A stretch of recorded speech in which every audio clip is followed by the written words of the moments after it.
Hace años escuché a Pablo Iglesias, antiguo vicepresidente del gobierno y ahora comunicador y empresario con chalet, decir que la mejor definición del periodismo se la había escuchado al activista italiano Luca Casarini. El periodismo es un arma que vale para disparar. Punto. Ya está. Por seguir con el símil, permítanme una pregunta. ¿Radio Televisión Española se ha convertido en la escopeta de Pedro Sánchez? Les habla Carlos Padilla. Esto es Contrapoder.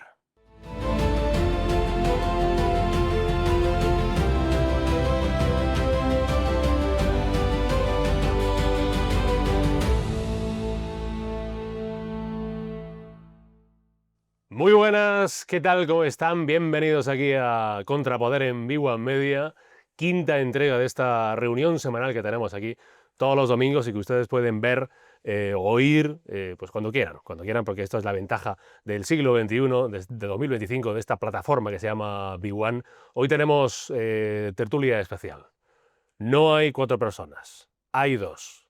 ¿Pero qué 2? ¿Qué 2 personas hemos juntado en un mismo plató, en un mismo espacio? Comparten hoy charla larga, densa, profunda, monotemática sobre Radio Televisión Española. La comparten Rubén Arranz. Hola Rubén, ¿qué tal? ¿Cómo estás? Encantado de estar aquí una vez más. Me vieron el viernes, otra vez por aquí, Es la cuarta o la quinta vez que te ves esta semana. pero bien, encantado. Sí. Me parece un tema interesante. Seguro La que, gente no se cansa, ¿eh? De ti me refiero. bueno, no lo sé. Yo creo, ¿Dentro o fuera de casa? bueno, yo al menos opino de lo que yo veo. Yo creo que no. Vale, dentro mejor no pregunte. Dentro, no sé, dentro ya cada uno que lo lleva como pueda. Como pueda. Y a mi otro lado está un hombre que acumula también seguidores, cada vez más en su canal de YouTube, en la hemeroteca del buitre, es Juan Francisco Lamata, o sea, JF Lamata. ¿Qué tal, Lamata? ¿Cómo estás? Muy buenas, pues encantado de estar aquí en tan buena compañía. Últimamente casi me informo antes de que por los medios por el Twitter del señor Arranz, que siempre está ahí con lo más reciente y de hecho al llegar aquí me he entrado porque esta mañana estaba en la oficina del Nobel de la Paz y a la gente que lo ha recibido muy bien a raíz de la cuenta del señor Arranz, que me tiene siempre informado. O sea, casi Arranz es como una agencia aérea. Efectivamente, No, pero lo comentábamos antes, somos seguidores mutuos y luego ya nos peleamos. Y no, pero no pasa nada. Pero lo tengo que decir porque recomiendo el canal de la Hemeroteca del Buitre porque es de verdad la gran base de datos y enciclopedia bien explicada de la realidad de los medios de comunicación en España, del pasado.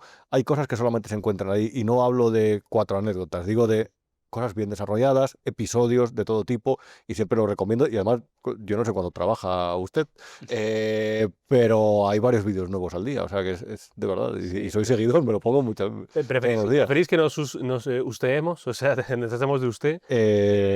Claro, yo es verdad que tengo la costumbre de referirme a casi todo el mundo de usted. La gente piensa que es una cuestión clasista. No va tanto referido a mí mismo, pero es más de que de la gente a la que hablo, un poco pues era como un libro de estilo que yo quise poner en el canal, pero como ahora no estamos en el canal, no soy yo que marca el libro de estilo, es usted. Pues entonces de tú, ¿no? Más cercano. Claramente. Más cercano. Bueno, además la Mata tiene un libro, ahí se ve, Iván, en el plano, que se llama, lo voy a coger y me lo voy a cargar seguramente, exactamente, me lo he cargado. Se llama El libro negro de Televisión Española, de Balbina Broncano, con prólogo de Juan Soto Ibars, o sea, no está mal, y es un libro interesantísimo, libro denso, son casi un troncho de páginas, pero retrata toda la historia de la corporación, o sea, de Radio Televisión Española. Uno lee este libro y dice, igual no tiene esperanza en el futuro, porque siempre ha sido negativa la historia de... Claro, si se refiere a tener una imagen cursi de y algún día tendremos una televisión diferente, como dice en La puerta del infierno, pierda toda esperanza, ¿no? Porque yo mismo cuando acababa con su publicación, creo que la idea de un modelo diferente es inviable, ya se ha intentado y siempre... Otra cosa es que eso no quiere decir que haya que prender fuego porque hay aspectos positivos y en todas las etapas, incluso en aquellas más controvertidas o que están más estigmatizadas, como la de los nombres que parece que han quedado en la historia como los símbolos del mal, que son el señor Calviño y el señor Urdaci, creo que incluso en sus etapas hay aspectos positivos que merecen la pena ser recordados, pero si alguien cuando dice tiene salvación televisión española se refiere a un modelo diferente a los modelos que han regido hasta ahora, creo que por desgracia es imposible ser optimista, es imposible. O sea, no hay forma humana, yo creo que no la hay. Vamos a tratarlo todo, vamos a analizarlo extensamente, Vayamos entonces con el tema. Leo en la web de RTV que la Corporación Radio Televisión Española es una sociedad mercantil estatal con especial autonomía que tiene encomendada la misión de ofrecer y garantizar el servicio público de radio y televisión de titularidad del Estado. Y dice, RTV es, por ley, independiente de cualquier gobierno, partido o empresa. Qué bella palabra, la palabra independiente. Bueno, hay varios hechos que a estas alturas del partido, pues digamos, todo el mundo conoce. La injerencia de los partidos políticos en los medios públicos ha sido habitual en la historia de la democracia, medios públicos autonómicos y el medio público estatal, o sea, en Radio y Televisión Española. Y después está esta situación que estamos viendo en estos momentos, con una RTV que tiene unas audiencias que se han disparado, es el mejor inicio de temporada, creo, en los últimos 14 años, y eso es un hecho. Como también lo es que RTV es parte de la conversación mediática, de la conversación pública, o sea, dan que hablar, claro, dan que hablar para bien, para mal, para regular. Que José Pablo López, el director de RTV, sabe de televisión, pues es un hecho, sabe de televisión, eso no discute nadie, y su objetivo lo está consiguiendo, o sea, el tener audiencia. Ahora, aquí entran muchas preguntas, ¿no? Si vale todo por la audiencia, si RTV se ha posicionado así en las audiencias por ser, digamos, la tele de izquierdas de este país y los espectadores más progresistas han encontrado ahí su hogar, si merece el mote este de Telepedro que algunos le han puesto, le achacan, qué relación real hay entre la Moncloa y Prado del Rey. Pero la pregunta por la que yo creo que debemos empezar, y desde ahí abrimos ya toda la plancha que tenemos, es si estamos ante la etapa de mayor control político sobre Radio Televisión Española. Acudo primero a Rubén. Bien, vamos a ver, creo que hay un hecho que tenemos que abordar en primer lugar, antes incluso de responder esa pregunta, Sí. y es el si hace falta. Si hacen falta medios de comunicación públicos en el siglo XXI. Desde el punto de vista de la empresa, estamos en un momento especialmente importante. Los medios de comunicación han sido no solamente vehículos de difusión, de información y de argumentos, sino que también han servido para mantener cierto orden en las sociedades porque han sido grandes vehículos de el arma más potente con el que ha contado históricamente las democracias, de la que no se tenía que disparar, que es la propaganda. En eso los medios públicos han cumplido una función, pero también los privados. Y con la propaganda sucede una cosa muy curiosa. Y es que generalmente se detecta mucho mejor la que se difunde en otros países que la que se difunde en el propio. Y eso generalmente siempre ocurre porque a veces es difícil de detectar. Incluso cuando pensamos que estamos ante argumentos completamente verosímiles, que definen hechos, que definen situaciones factuales, a veces están impregnados de esa mielina que recubre la propaganda. A partir de ahí estamos en un momento histórico que yo creo que merece la pena explicar para abordar el debate mediático. Los formatos tradicionales mueren poco a poco, como murieron las llamadas telefónicas tradicionales, o como antes Telefónica cobraba las llamadas de un punto a otro de la ciudad y ahora no, o como ahora las conversaciones mediante datos han hecho que no haya conferencias internacionales apenas. Los formatos mueren, la prensa está moribunda. Las licencias de televisión que antes provocaban auténtico furor en los concursos, ahora, por ejemplo, hay un ejemplo en Cataluña que creo que eran aproximadamente 7 u 8 las que no han sacado a concurso, que está el Consejo Audiovisual de Cataluña reteniéndolas porque no las van a creer. Ahora yo creo que nos vamos a enfrentar a un proceso que está provocando auténtico pavor en la prensa digital, con la aplicación en los buscadores de la inteligencia artificial. Hay un servicio que, para que la audiencia nos entienda, se llama Google Discover, que hasta ahora monopolizaba los medios de comunicación. Google lo va a utilizar para meter vídeos. También Google Discover es lo que nos encontramos cuando abrimos el Google Chrome, que es el navegador. Ahí va a haber a partir de ahora vídeos de diferentes cuestiones, diferentes creadores, y eso va a pegar un golpe enorme a los medios digitales, hasta el punto que están absolutamente asustados, teniendo reuniones con Google y pensando que les puede pasar algo parecido a lo que le sucedió a la prensa, un cambio de paradigma que los machaque. A partir de ahí nos encontramos con un mercado de medios de comunicación que está mucho más segmentado, está mucho más dividido en compartimentos que hace 4 décadas, o por supuesto cuando surgieron las radiotelevisiones públicas.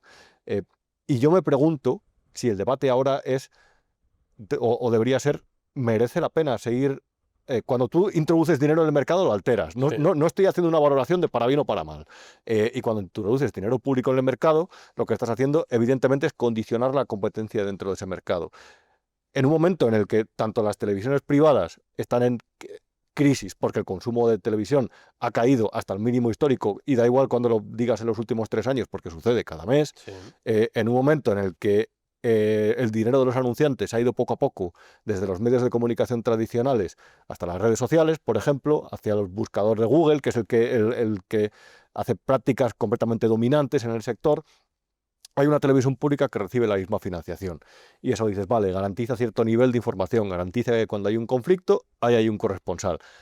Ahora bien, corremos el riesgo, y no lo quiero juzgar de momento, pero corremos el riesgo de que un gobierno que quiera inyectar argumentos día, mañana, tarde y noche a una sociedad como la española a través de la televisión pública, encuentre a una sociedad que vea que el único medio con gran músculo para hacer eso es una televisión pública. Quizá ahora no se sustancia todavía, porque es verdad que los grupos privados de televisión son fuertes, porque es verdad que la prensa todavía tiene cierta fuerza, ciertos millones de visitas, aunque los datos estén inflados, pero yo me pregunto si ese proceso sigue, el peso dentro del sector de la televisión pública va a ser cada vez mayor, va a estar la competencia cada vez más alterada.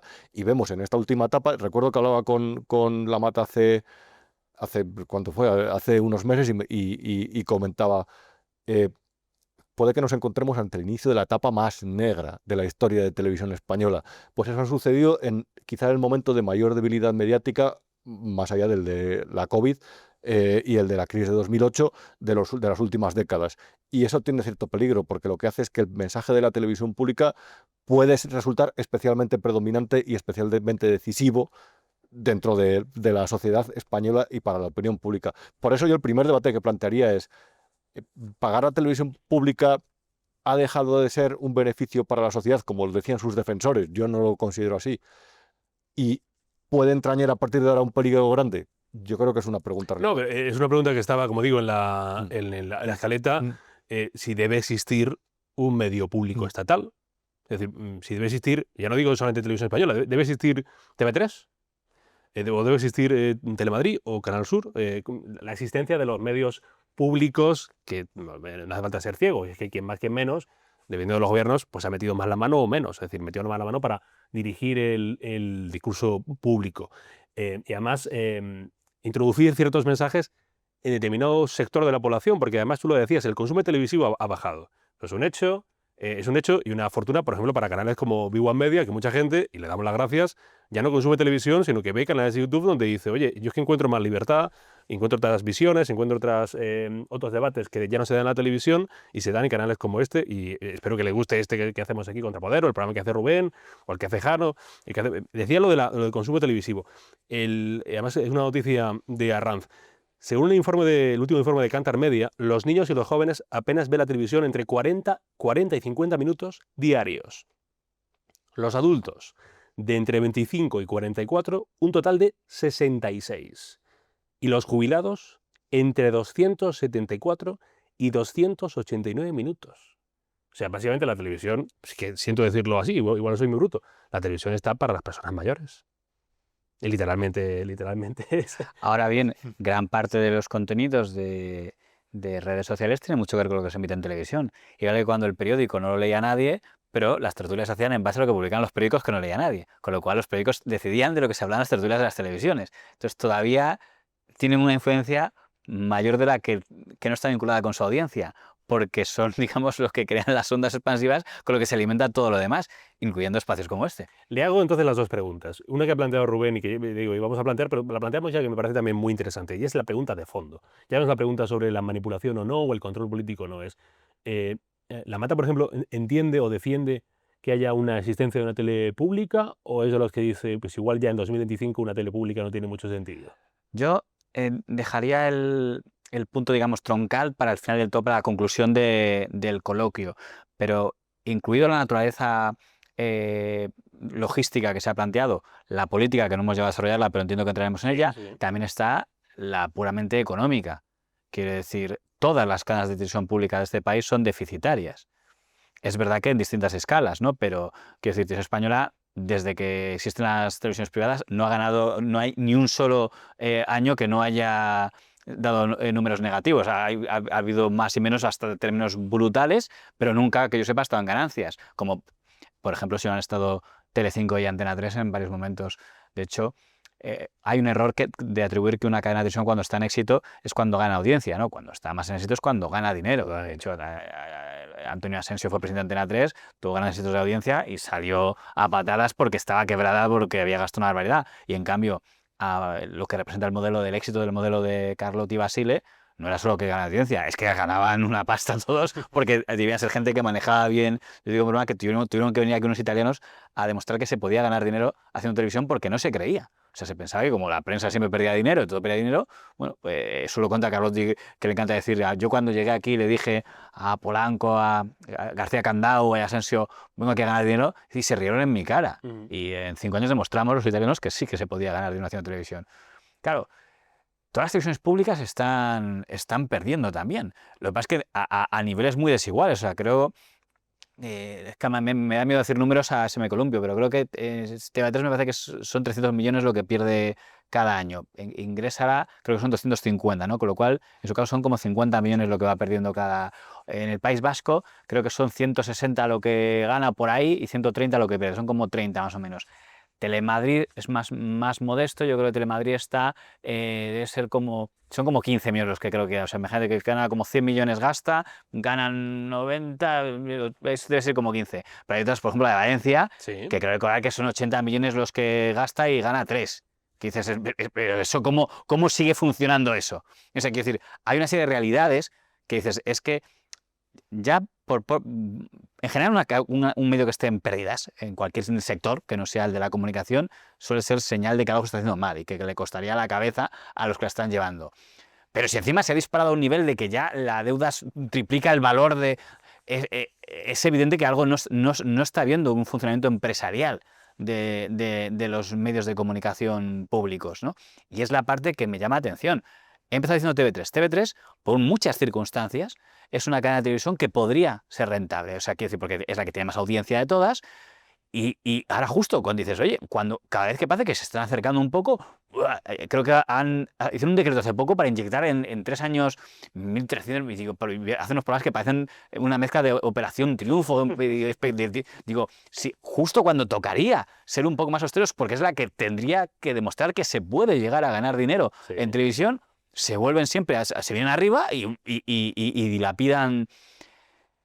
Una de las características que tiene el señor actual, el tipo de presidente que tiene José Pablo López, es que es ese tipo de perfil un poco, ¿no? El perfil que quiere, digamos, demostrar que puede arrasar no en ganancias, que eso no existe, en audiencia. Claro, ese era el modelo de Luis Fernández. Lo que pasa es que Luis Fernández se supone, y nunca sabremos si era verdad o no, él decía que podía conseguir que se ganara dinero. Él decía, no, el modelo yo puedo conseguir trayendo aquí mejores formatos, trayendo la Champions, tal, voy a cambiar la sede, tal, y él tenía el gran sueño de conseguir, claro, como a mitad del partido le cambiaron las reglas de juego con el tema de la publicidad, tomó las de Villadiego y se fue todo al traste. Aplicar ese modelo, que ahora muchos dirán que era inviable, pero como él dirá, no me dejaron hacerlo, nunca lo sabremos. Pero aplicar ese tipo de modelos cuando ni siquiera tiene publicidad, acabo de poner varios ejemplos de televisiones que todas tienen publicidad, Telemadrid, TV3, no, Televisión Española ni siquiera tiene expectativas de tener ingresos. Entonces, al margen del modelo de que Televisión Española está de espaldas a la evolución del mercado a la que ha aludido Rubén, al margen del debate político, hay un debate puramente empresarial de gestión, de decir, ¿qué sentido tiene? Quiero decir, fichar grandes programas, lo de grandes estrellas, grandes productoras, el único sentido que podría tener es si tú le demuestras a tu jefe, mira, hemos gastado esto y hemos ganado esto, con lo cual, inversión rentabilizada. Si lo hace una cadena que no tiene forma alguna de rentabilizarlo, que decir que cuando acabe, pues sí, podrá ganar audiencia, pero el boquete que nos va a mencionar usted ha sido audiencia. Habrá que saber qué boquete deja eso en la economía del Estado. Es que yo creo que ahora hay un punto en el que, porque ellos se han garantizado los 1.200 millones de euros anuales, que yo creo que merece la pena explicar a la gente de dónde surge.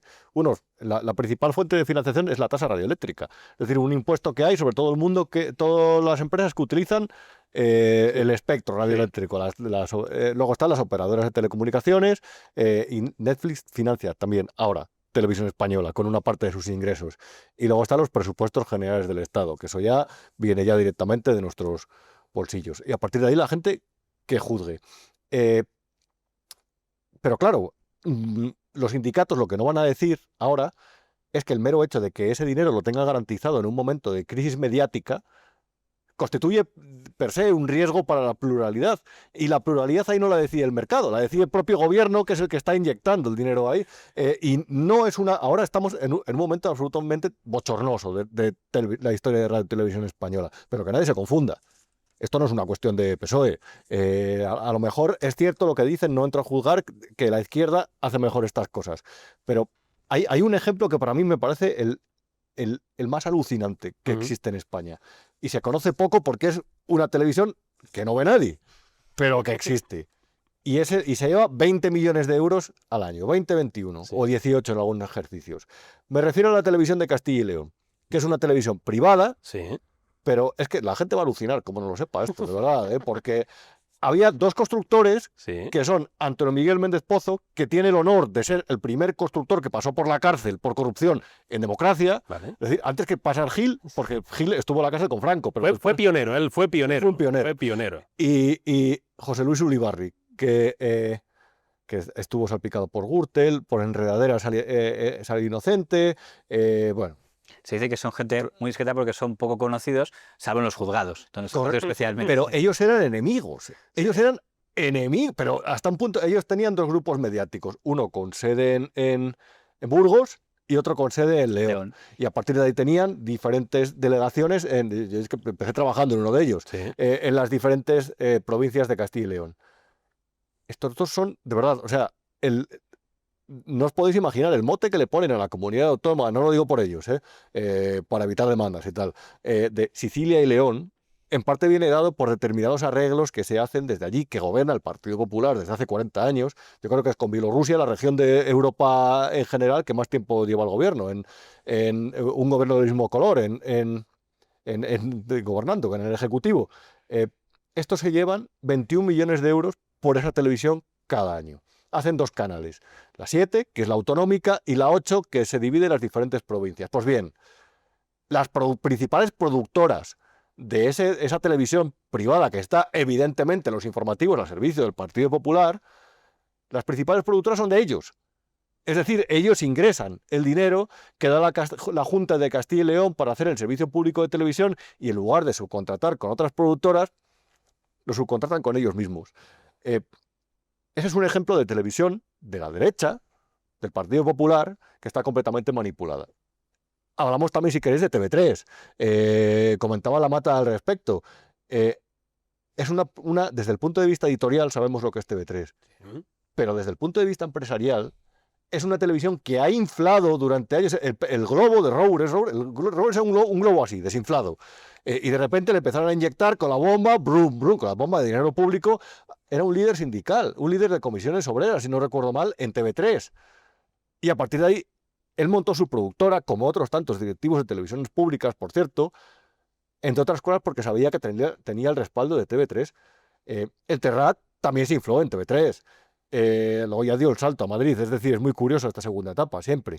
El gran cómico, humorista, que es Toni Soler, del proceso soberanista, que después fue uno de los accionistas de ARA, y de verdad es independentista declarado, es decir, no engaña a nadie, él es independentista. Él va de cara. El de Polonia, minoría, el de la productora Minoría Absoluta, creo que eran 120 millones aproximadamente los que había ingresado desde que el inicio del proceso soberanista de TV3 también.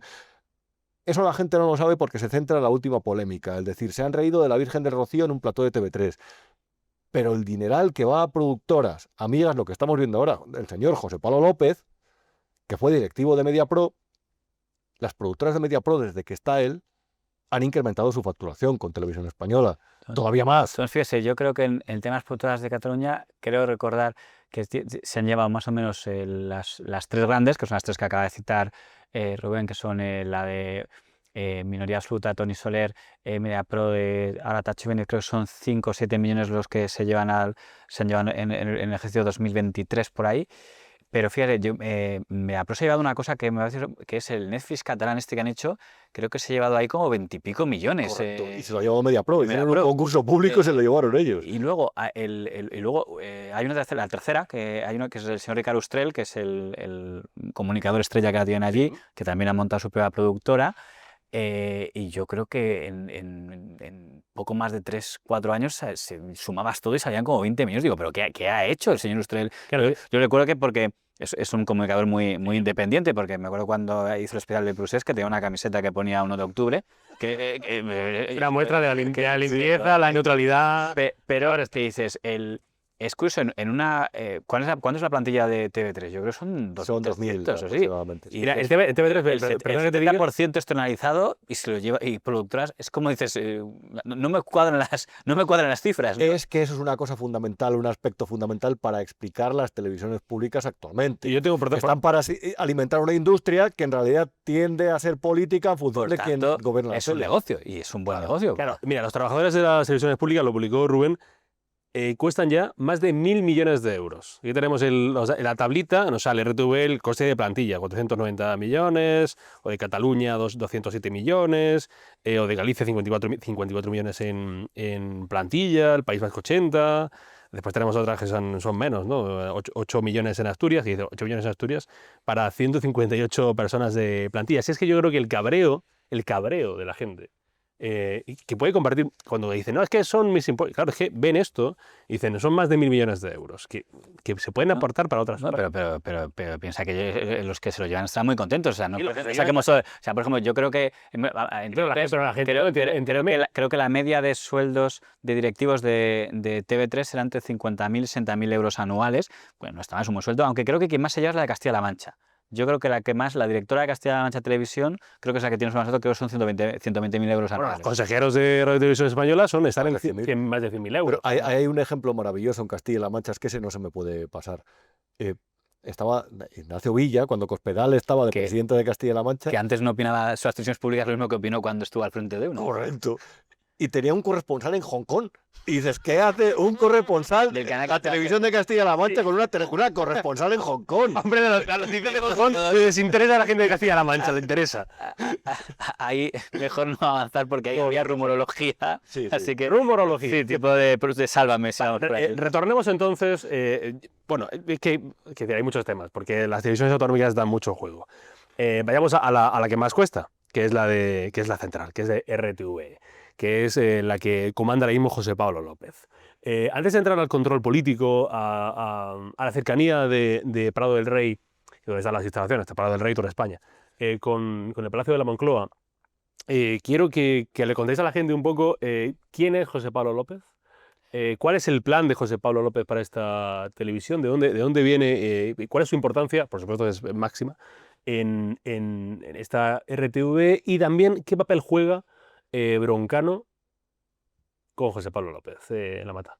Claro, aquí, y además yo creo que Rubén es uno de los que mejor conoce el proceso del concurso de Telemadrid, porque el primer directivo de televisión pública elegido por concurso no fue Pérez Tornero, Pérez Tornero fue el segundo, el primero fue José Pablo López, y creo que no ha habido más. Creo que han sido los dos únicos elegidos por concursos en este país, y no sé si va a volver a haber. Recordadme que luego cuento una anécdota sobre el concurso, pero Pero hay que decir que, claro, José Pablo López, que es una figura interesantísima por haber sido, digamos, el máximo dirigente de una televisión como era 13TV, cuando buscaba básicamente comerse la intereconomía y era probablemente la cadena más pepera entre peperas, rajoyeras que podía haber en aquel momento, para luego acabar siendo el director de Telemadrid cuando Telemadrid era más Ciudadanos imposible y acabar siendo al frente de la televisión española más peso imposible. Ya eso es un perfil que es muy atractivo para intentar analizar, aparte de su imagen de una máquina de audiencia. Yo creo que al final es un poco la imagen de... Se mezclan dos cosas. Uno, el saber a quiénes te tienes que acercar y con quiénes te tienes que aliar y en qué momento tienes que alejarte de ellos para continuar ascendiendo, ¿no? Ha sabido escoger muy bien, ha dado batallas y las ha perdido, las ha ganado, pero también ha sabido cuidar a sus socios, a sus aliados en un momento y otro, ¿no? él cuando cae como director de contenidos generales, le ayudan 2 personas como son Roberto Lacadaín o el señor Morales, y ahora les ha recolocado a los 2 como están en equipos de mando, ¿no? Yo creo que el José Pablo López, que es fundamentalmente una máquina de hacer audiencias, eso es lo que él presume, ¿no? De que él es el que trae audiencia, bajo un mentor que es alguien que va a salir de esta conversación, que es José Miguel Contreras, en la Sexta primero, y yo creo que algo tuvo que ver en que fue la 13, como decir, oye, gánate amigos en la derecha que los vas a necesitar, y lo supo gestionar muy bien, porque de ahí salió a Telemadrid, donde no podía llegar si no tenía contactos con la derecha. Ahí ya empezó a buscar contactos en el otro lado, aunque también pasó a cuchillo. Se llevó por delante unos cuantos, ¿eh? En Telemadrid se llevó por delante a Carmen Cafarel. En Televisión Española se llevó por delante a Pérez Tornero y a Elena Sánchez. O sea, ya va dejando tierra quemada, ¿no? José Pablo López no es su... Él sabe morder, ¿no? Cuando le muerden a él. Pero la clave que yo creo que pondría es que ser director de una televisión pública, yo creo que es algo complicado, es un poco una batalla constante, es como es un cargo político a fin de cuentas, ¿no? Y yo creo que a veces no somos conscientes de un poco somos muy duros con ellos. Yo creo que tenemos que tener una actitud más... ¿Sí? ¿Más amigable? Porque merece mucha comprensión. Yo pienso en algunos ejemplos de los que han ocupado televisiones públicas en este país. Por ejemplo, quiero recordar que Esperanza Aguirre, cuando llega a la presidencia de la Comunidad de Madrid, coge a su jefe de prensa, que era Manuel Soriano, y le pone director de Telemadrid, lo cual me parece una decisión muy coherente, ¿no? Seguro no notaría la diferencia. Y también dijo que era independiente. Claro. Todos lo dicen. Yo en El País leía mucho los artículos de Andreu Manresa cuando hablaba de todo lo de Baleares y todo y cuando luego ganó el PSOE en Baleares y le pusieron de director de IB3, me pareció muy coherente. Digo, yo leyéndole, pues creo que efectivamente tenía el perfil más adecuado para ello, ¿no? José Antonio Sánchez, que es el actual mandamás en Telemadrid, según en unos papeles célebres, parece que ya cobraba del Partido Popular cuando era columnista de ABC, porque hacía servicios adicionales. Bueno, pues ha seguido, veo que de allí a Televisión Española y ahora en Telemadrid, pues sigue prestando servicios a los mismos jefes. Se ve una labor de coherencia, ¿no? Yo creo que en el caso de la televisión de Murcia, debían creer un aire un poco más familiar, ¿no? Dice, oye, pues es el que está, creo que es el marido de la secretaria de presidencia, con lo cual, oye, pues tendrá un presidente familiar, pues cumplirá. A ver, también Y hay uno que merece un cambio especial, que es el caso de Euskal Telebista, donde yo creo que es un ritual que está marcado en el... ritual. Sí. ¿Está? Pues cuando quieren en el PNV quieren ver si alguien merece ascender o no, Vale. tiene que pasar por ahí. Porque si uno examina todos los que han ocupado, todos han ido luego promocionando, ¿no? Porque todos los que han sido líderes del partido en Vizcaya, Bilbao, alcaldes de Bilbao, tal, han pasado todos por la dirección de Euskal Telebista, porque lo fue José María Gorordo, que luego fue alcalde de Bilbao, lo fue Josu Ortuondo, que luego fue alcalde de Bilbao, lo fue Iñaki Zarraora, el que se cargó a José María Calleja, que luego fue candidato en Bilbao y alcalde de Guecho, y bueno, y Antonio Ortúzar, que debía hacerlo también, que igual, tú mereces ser hasta el jefe, y pasó de ahí a jefe del partido, ¿no? Quien está ahora es el señor Aldacua, que fue antes director de comunicación de la Lenda Caricha. Con lo que vemos que se les critica mucho, pero son gente coherente. Yo creo que gente coherente dentro de la... No, pero como decía aquí, también es otra cuestión, y ahora vamos con Rubén y con José Pablo López en esta etapa, es que el PP no puede dar lecciones de esto. El PP, cuando el PP sale de decir la manipulación en la televisión española y tal y cual, a ver, que decir, tapaos un poco porque tampoco te podéis dar muchas lecciones. Es que, de verdad... Ninguno de los dos partidos. No, de hecho, ningún partido en España puede dar elecciones. El último que se haya hecho, ¿cuál ha sido el último que se ha registrado? El que no haya tocado poder, ese todavía puede dar alguna elección. Pero estoy seguro que si llega a manejar alguna... Bueno, el propio Pablo Iglesias, cuando hablaba... de verdad, esa me la sabía bien, porque de hecho es muy curioso, porque una de mis fuentes estaba en Podemos. Sí. Llama mucho la atención porque la gente de la fachosfera también bebemos de estas fuentes, es decir, porque intentamos dar información plural, aunque nos etiqueten. Y no sé si recordáis que se les ocurrió la idea de cambiar la ley para nombrar al presidente de Televisión Española, Radio Televisión Española, por un concurso. Sí. Eso implicaba desarrollar un reglamento. Y eso fue muy divertido, porque... a los representantes de Podemos, que ahora se llamaba Noelia Vera, y de Ciudadanos, que es Guillermo Díaz, les dijeron, bueno, vosotros redactad, negociar el reglamento, y luego ya nosotros les presentan el reglamento al Partido Socialista y al Partido Popular. El PP estaba en el gobierno, hizo la de yo como lo puedo retrasar, como tengo el control de la mesa del Congreso, Sí. preséntame lo que quieras. Recuerdo cuando me escribieron y me dijeron, mira todo lo que nos ha tachado el PSOE. Había aproximadamente de cada 10 palabras había 7 en rojo. Ese era el PSOE, que estaba en la oposición, pero que quería ya controlar el reglamento porque intuía que podía llegar al poder y nombrar a su candidato. Lo de José Pablo López, que es el actual, llama mucho la atención. Yo le reconozco el mérito de que es un tipo que sabe de televisión, se mueve bien con productoras, y luego ya si queréis entramos en el detalle porque a lo mejor no lo dejamos tan bien. Sí. El primer concurso público, en realidad, si no me equivoco, se convocó en el canal de Extremadura. Pero, o a lo mejor fue en Telemadrid y me equivoco, pero fue más o menos a la par. Llega la nueva política, nos creemos todos que va a haber un cambio en el país espectacular con la crisis, que yo intuyo que ese cambio que buscaban era porque el PP tenía mayoría absoluta, pero bueno, eso lo intuyo simplemente. Y se convoca un concurso, gana Cristina Cifuentes las elecciones, necesita del apoyo de Ciudadanos, y convocan un concurso para elegir al director general de Telemadrid. Vamos a poner fin a la etapa negra de Esperanza Aguirre y de Ignacio González, que tiene narices esa etapa, de verdad. Y hay alguno que la recuerda muy bien, como por ejemplo Ceres y Frade, por cierto. Pero bueno, los productores de audiovisuales... bastante. Sí, cuando se programa mucho cine es porque alguien quiere beneficiar a Ceres y a Frade, por ejemplo. Es que eso hay que saberlo, porque es que eso es fundamental. Se convoca el concurso, eligen consejeros, dicen 4 los partidos, 1 cada uno, y 5 las asociaciones profesionales. Ya dicen, mayoría asociaciones profesionales, todo está muy bien. Llegan 33 currículum de candidatos a director general de Telemadrid para analizar. Se empiezan a mover los de siempre, gente vinculada a Mediapro, gente vinculada al contrerismo, por no decir el propio Contreras, que en ese momento había hecho el típico, el desliz y me voy a Ciudadanos, y eligen por mayoría de 5 votos el currículum de José Pablo López en una reunión que duró 30 minutos. ¿Cómo se analizan 33 currículum en 30 minutos? Porque ahí evidentemente había una maniobra que estaba orquestada. Lo publiqué, pero lo publiqué con pelos y señales, con detalles, con... Bueno, contaba que además hasta alguien había presumido de alguien ha votado a quien tenía que votar. Correcto, en Facebook. En Facebook lo pusieron y le mandó un mensaje al propio Contreras. Oye, José Luis, que me ha gustado mucho. José Miguel, perdón. Sí. Y llamaron y lo negaron, por supuesto. José Pablo López llamando a mi director y diciendo, oye, habéis sido muy malos, esto no es así. Era así. De repente llega una maniobra.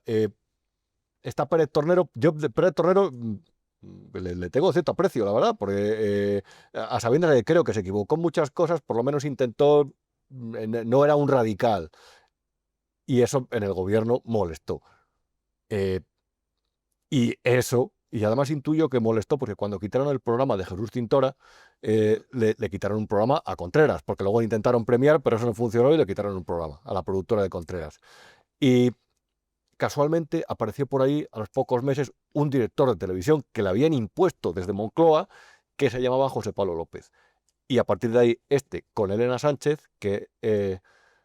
es que no sé, Elena Sánchez había sido, es que estamos dando muchos datos, presidenta provisional de Televisión Española, fue a posteriori, pero había sido un presentadora del telediario, lo controla mucho mejor La Mata.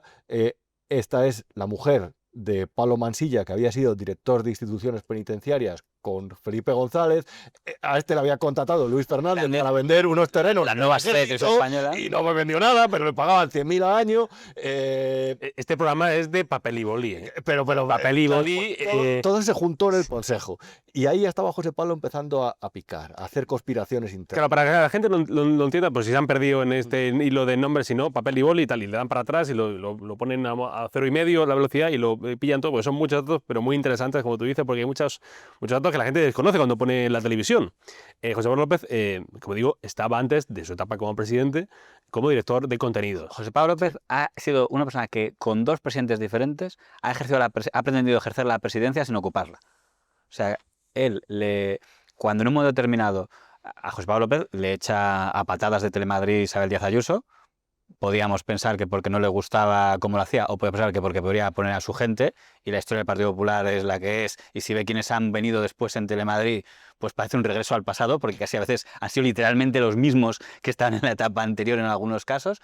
Bueno, pero algo que suele cumplir el PSOE, habla usted de diferencias entre derecha y izquierda. Una cosa muy común de la izquierda, que la derecha no tiene esa fama, es que suele ser un poco mamá gallina. Es decir, tú júgatela por mí, que Que yo te lo recompensaré. o por lo menos te daré algo. O sea, que decir, cuando Enrique Sopena le largan de Televisión Española, tras haber sido director de informativos, lo pone inmediatamente de director de la televisión, de la radio, perdón, de la Diputación de Barcelona, de la Comradio, que entonces que no existe. Cuando echa Aznar al director de La Vanguardia, Tapia, inmediatamente solo le pone de director de la tele de la Diputación de Barcelona. O sea, eso es lo miden. O sea, la izquierda, digamos que es más agradecida con los suyos. Si le preguntas, por ejemplo, a Alfredo Urdazi cómo se sintió tratado, verá que no tiene la misma opinión de agradecimiento por parte de la derecha, o a, ¿cómo se llama?, Sergio Martín. Si le pregunta a ellos, verá que no comparten esa opinión. Digamos que la derecha, si te la juegas por la o te significas un poco no tienen fama de ser muy agradecidos. Pues se olvida de ti. Pero bueno, que le pregunten a Julio Ariza, por cierto, que odiaba a Rajoy porque no le premió. Claro, porque se esperaba que le iba a rescatar. Entonces, José Pablo López, cuando se la ha jugado contra Ayuso y ha ganado Ayuso en absoluta, y se va a la porra, él rápidamente dicen hay que recompensarle, y además se ha ido acercando cada vez más al corazón porque es que ha habido cambios en el PSOE, ha llegado el nuevo sanchismo, y que ya no tiene que ver con el sanchismo del 2018, el de 2000.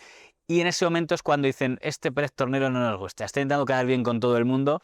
Y yo creo que el resumen de Pérez Tornero es que en una guerra civil es muy difícil caer bien a dos bandos, pero muy fácil caer mal a los dos, que es lo que le acabó pasando a Pérez Tornero, que al final, por intentar ser equilibrador, caía mal a todo el mundo porque quedó como, ese es el bien queda... Preso libre, el bien queda. Y entonces, vale, que siga como presidente, pero vamos a nombrar algo que no existía, que es una especie de presidente en la sombra. Y el cargo de director de constitucionales era en la práctica que ejerza de director sin serlo, que es lo que prácticamente le hacía José Pablo López, que ya hizo contrataciones. Cuando luego cae Pérez Tornero, podemos pensar que porque se termina de hartar, o podemos pensar que porque tenía miedo de que pudiera ser algo, aquí cada cual que entienda lo que quiera, y ya Elena Sánchez se vuelve a repetir la misma operación.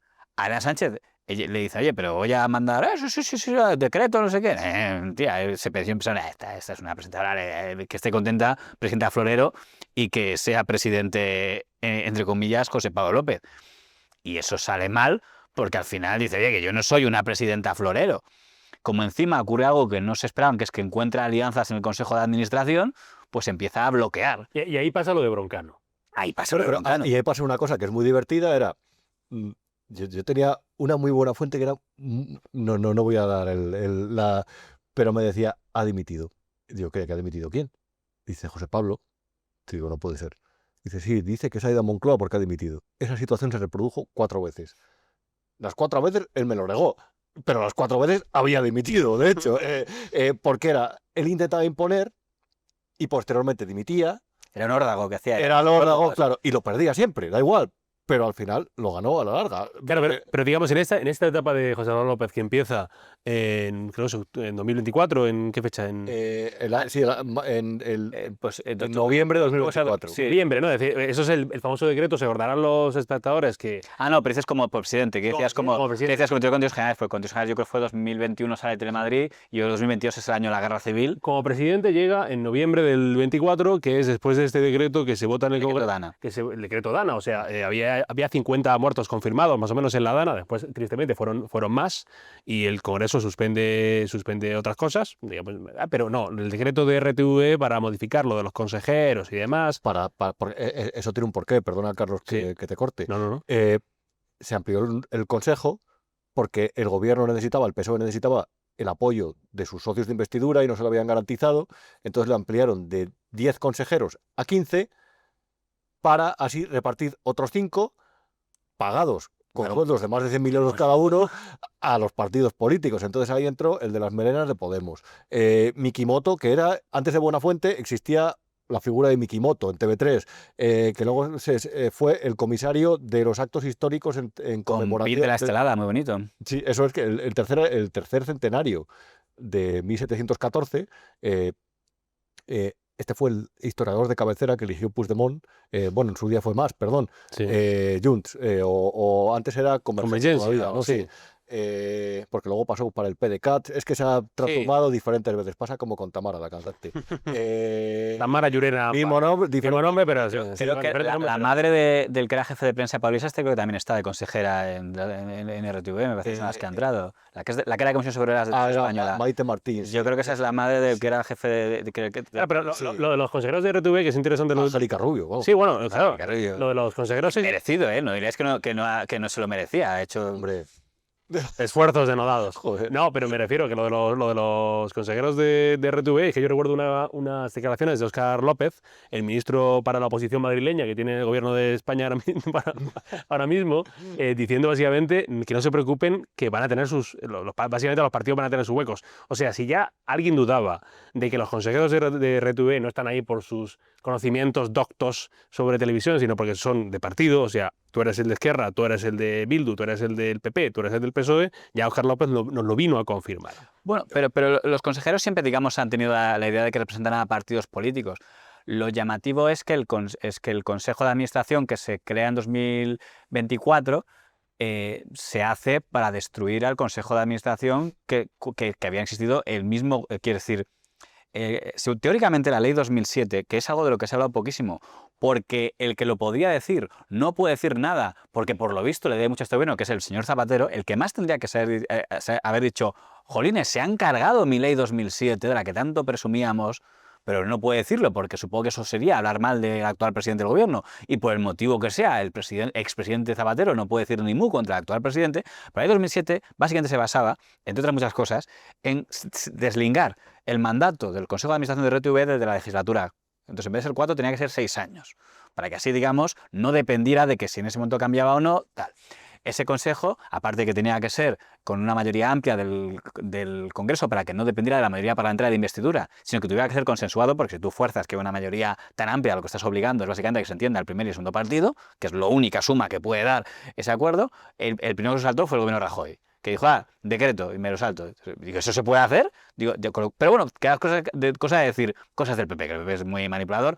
Cuando lleguemos nosotros, vamos a volver a cumplir con la ley 2007, que es básicamente la mayor bandera que hemos hecho. Es decir, que van a ser hasta de un empalago. La gran excusa, otra vez la verdad, pero la gran excusa de los viernes negros es esa. O sea, los viernes negros salen diciendo que es que tiene que ser por concurso, porque el acuerdo y el mandato marco tiene que ser, con lo cual, cuando llega Pedro Sánchez y monta, que por cierto, que chapuza, no vamos a explicar qué concurso, pero qué concurso tan chapuza, piensa usted que llega en 2018 y no va a ser hasta el 2021 que empieza. Pero bueno, esa historia... Mientras tanto está 3 años Rosa María Madero, que es una etapa más negra de la historia de la TV. Yo estaba con mi nieta jugando en el jardín y de repente me dicen, oye, ¿quieres ser presidenta de Televisión Española? Y se va a serlo, ¿eh? Sí. Estamos en las mejores manos. A pelearse con todo el mundo, porque Rosa María tiene un gran mérito que consiguió que todo el mundo, incluso a los que eran teóricamente suyos, todo el mundo acabó... Pero ahí es interesante lo que dices, y claro, había el espíritu este de Zapatero, que a lo mejor podemos estar de acuerdo en eso, en que digamos que Zapatero fue la persona o el político que más intentó al menos que hubiera una independencia... O por lo menos quería fingir eso, no se molestaba... esto del modelo BBC, ¿no? Porque el PP ni siquiera lo ha intentado fingir. El PP no, pero... Y el PSOE por lo menos intenta decir, yo no soy como el malvado Felipe que era un manipulador, yo soy, como Aznar tampoco, yo soy el bueno, el que quiere una televisión plural, esa es teóricamente su bandera, y lo que te decía la izquierda, o sea, qué bueno era, qué blanca era, que bueno, Pedro Sánchez no solo ha hecho una enmienda contra Zapatero, ha hecho una enmienda contra Pedro Sánchez, porque Pedro Sánchez, como tantas cosas, llega diciendo en 2018 que va a seguir ese modelo, incluso más porque mete el último punto que nunca se llegó a cumplir la etapa de Zapatero, que era el que sea por concurso. Hace el concurso más chapucero de la historia de la humanidad, muy largo, que acaba con Pérez Tornero, pero que teóricamente es cumpliendo ese tipo, ¿no? Y hace un consejo que en teoría tenía que haber durado hasta 2027. Primero, tras todo el episodio del broncanazo, tras cargarse a Pérez Tornero, que no se lo carga a la derecha, se lo carga el propio PSOE, cuando era un consejero a propuesta del PSOE, y tras cargárselo, y viene Elena Sánchez, que es puesta de una manera, de una legalidad cuestionable, porque teóricamente un presidente de RTV tiene que ponerlo al Congreso, y Elena Sánchez no la pone el Congreso, la pone el Consejo de RTV, que no es competente, pero bueno, dice es provisional. Sabes que, por explicarlo a la gente, ellos tuvieron que... Para elegir a los consejeros de ese consejo, del concurso, tuvieron que presentar un currículum con méritos y un proyecto con ¿qué queremos de televisión Como española? oposiciones, pero 100 programas se presentaron, A ¿eh? Elena Sánchez, el tribunal que la juzgó, dijo que había copiado el proyecto de Wikipedia. Sí, parecía Risto Mejide, ahí se pasaron un poco con Entre tesis copiadas y, bueno, tesis escritas por otros y proyectos copiados de Wikipedia. No, es que ya hay que decir que el concurso fue un poco chapucero en el sentido de que es que, claro, esto yo entiendo que es un tema muy menor, pero para que vea cómo funciona, el concurso, teóricamente uno piensa que hacía una nota de corte y salían las notas de lo que salió publicado, está en el BOE, las notas que sacó cada uno de los 100 concursantes, y uno pensaría que, pues los que saquen más nota deben ser los que sean consejeros. No. Era, digamos, orientativo. O sea, se hace la nota, pero luego los políticos del Congreso tienen que votar. Entonces, claro, se dio la mala pata de que, en el fondo, lo que hicieron los consejeros es decir, a ver, esto va así, pues venga, vamos a remangarnos y a ver quién tiene más contactos. Y se convirtió en un combate de contactos. Genaro Castro sacó un 0 en el examen y entró en el Consejo de Administración de RTV. Y en cambio, ¿por qué no tenía mejores contactos? Le dijo, oye, ¿esto de qué va? De sacar el móvil a ver quién tiene mejores contactos. El que ahora sí está de consejero, que sacó mejor nota que él, se quedó fuera en ese momento. El que había sido director de TV, que ahora está de consejero del PP, que por cierto, el PP no sé qué pinta en ese consejo, si capacidad de mandar tiene bien poquita. Vox ni siquiera está, ¿no? Eso fue muy divertido porque dijo Óscar López, vamos a garantizar el consejo más plural de la historia. Y deja fuera la tercera el fuerza. PP, que tiene mayoría en el Congreso, o tiene Senado. la principal fuerza votada en el Congreso y tiene mayoría en el Senado, tiene solamente 4 y la izquierda tiene 11. Entonces, hay veces, me lo dice por ahí, dice, llegan a las reuniones con todo pactado. Levanta la mano y hasta luego, nos vamos. Sí, el teatrillo, ¿no? El teatrillo. Por avanzar. No, pero termina así. Después de cargarse a Elena Sánchez, que puede presumir de que por lo menos cuando llegó el momento de la verdad se enfrentó a la Moncloa por defender su criterio, la echan y tras un episodio muy truculento ponen a José Pablo López, quieren ponerlo, pero tiene un problema en ese consejo, que insisto, no caduca hasta 2027, hay más consejeros no Moncloa que sí Moncloa. Porque el de Podemos, desobedece a Podemos, que es Martín Medem, que básicamente porque él y Elena Sánchez son los dos veteranos allí, los que llevan toda la vida en televisión española, y los del PP, que votan una cosa y la contraria, pero están en contra de la Moncloa. Entonces, claro, si sumabas a Elena Sánchez, a Martín Medem y a los 3 del PP, resulta que eran más que el resto. Y entonces Pedro Sánchez te dice, pues ese consejo tan chupiguay que habíamos dicho el primero con concurso, hay que cepillárselo ya cuanto antes. Y hacen el decreto de Ana únicamente para expulsar a Martín Medem y a Elena Sánchez, que les quitan encima el sueldo que les hubiera tocado por los años que le quedaban, únicamente porque decían, esto si no, nos lo joroban. Y eso implica que todo lo que ha dicho Pedro Sánchez de no, llega la nueva política, que negocien, nada, dedazo puro y duro, y qué concurso, ¿concurso? ¿Quién habló de concursos aquí? Aquí el Consejo de Administración, el Consejo de Ministros designa a un presidente, lo votan y sale. Y José Pablo López, que el propio José Pablo López había fardado en Telemadrid, estoy muy orgulloso de ser el primer elegido por concurso de esta nueva forma de hacer, ya se ha olvidado él mismo de todo lo que dijo, porque bien contento que está puesto a dedo. Y por terminar, los mismos de los Viernes Negros. El otro día tiene usted el artículo del señor Fortes, que era uno de los que encabezaba Esperando a los bárbaros, se llama. Diciendo lo que tenía que ser por concurso el presidente de la TV. No les hemos escuchado decir nada en contra de este nuevo presidente, que no ha sido elegido bajo el mecanismo que, según ellos, era idóneo. No creo que cambiara mucho Televisión Española por un método u otro. Por avanzar y por hacer una pregunta nueva, yo antes recordaba en la intro del programa una frase de este empresario de la comunicación con Chalé, antes fue vicepresidente del gobierno, Pablo Iglesias, que dijo... Estoy muy generoso llamándolo empresario mediático. Creo que sé de quién me habla usted. Sí, pues él decía hace años, cuando llevaba todavía coleta, que la mejor definición del periodismo se le había escuchado a un activista italiano llamado Luca Casarini, y decía, el periodismo es un arma que vale para disparar, punto. Ya está. Digo, y antes hacía esa pregunta en la introducción, por seguir un poco con el símil, ¿Radio Televisión Española se ha convertido, Rubén, en la escopeta de Pedro Sánchez? Depende, vamos a ver. Es decir, Dante, cuando escribía El Infierno, había diferentes tipos. Es que merece la pena desarrollarlo. Ponían un nivel inferior a los hipócritas, a los fariseos, que a los ladrones. Es decir, intuía que hacían más daño en el mundo y tenían que pagar más pena. Además los ponía como en paredes que estaban forradas de material maloliente, azufre, era terrible. Fortes estaría ahí, en ese nivel del infierno. Me refiero, si fuera del infierno, que seguramente no, porque haya hecho méritos en la vida. hay una cosa que me molesta mucho de toda esta gente, y respondo a tu pregunta, Sí. y es el diferente criterio que tienen cuando les conviene y cuando no. Es decir, cuando hay alguien, están tan politizados, tan fanatizados, porque es un fanático, Fortes es un fanático, que cuando gobiernan los suyos consideran que tienen como cierta legitimidad a su espalda, de su lado. Y cuando gobiernan los otros se transforman en guerreros. Entonces, ¿es el periodismo un arma? Depende de quién gobierne. ¿Es Televisión Española este tipo de periodistas un arma? Pues depende, podemos considerar que contra la oposición son un arma y para con el gobierno hacen un ejercicio que equivaldría al de cuando compras un helado en verano, lo abres, intentas comértelo de forma lenta, por decirlo de alguna forma suave. Yo creo que el periodismo no tiene que ser ni un arma ni todo lo contrario. Tiene simplemente que describir, analizar.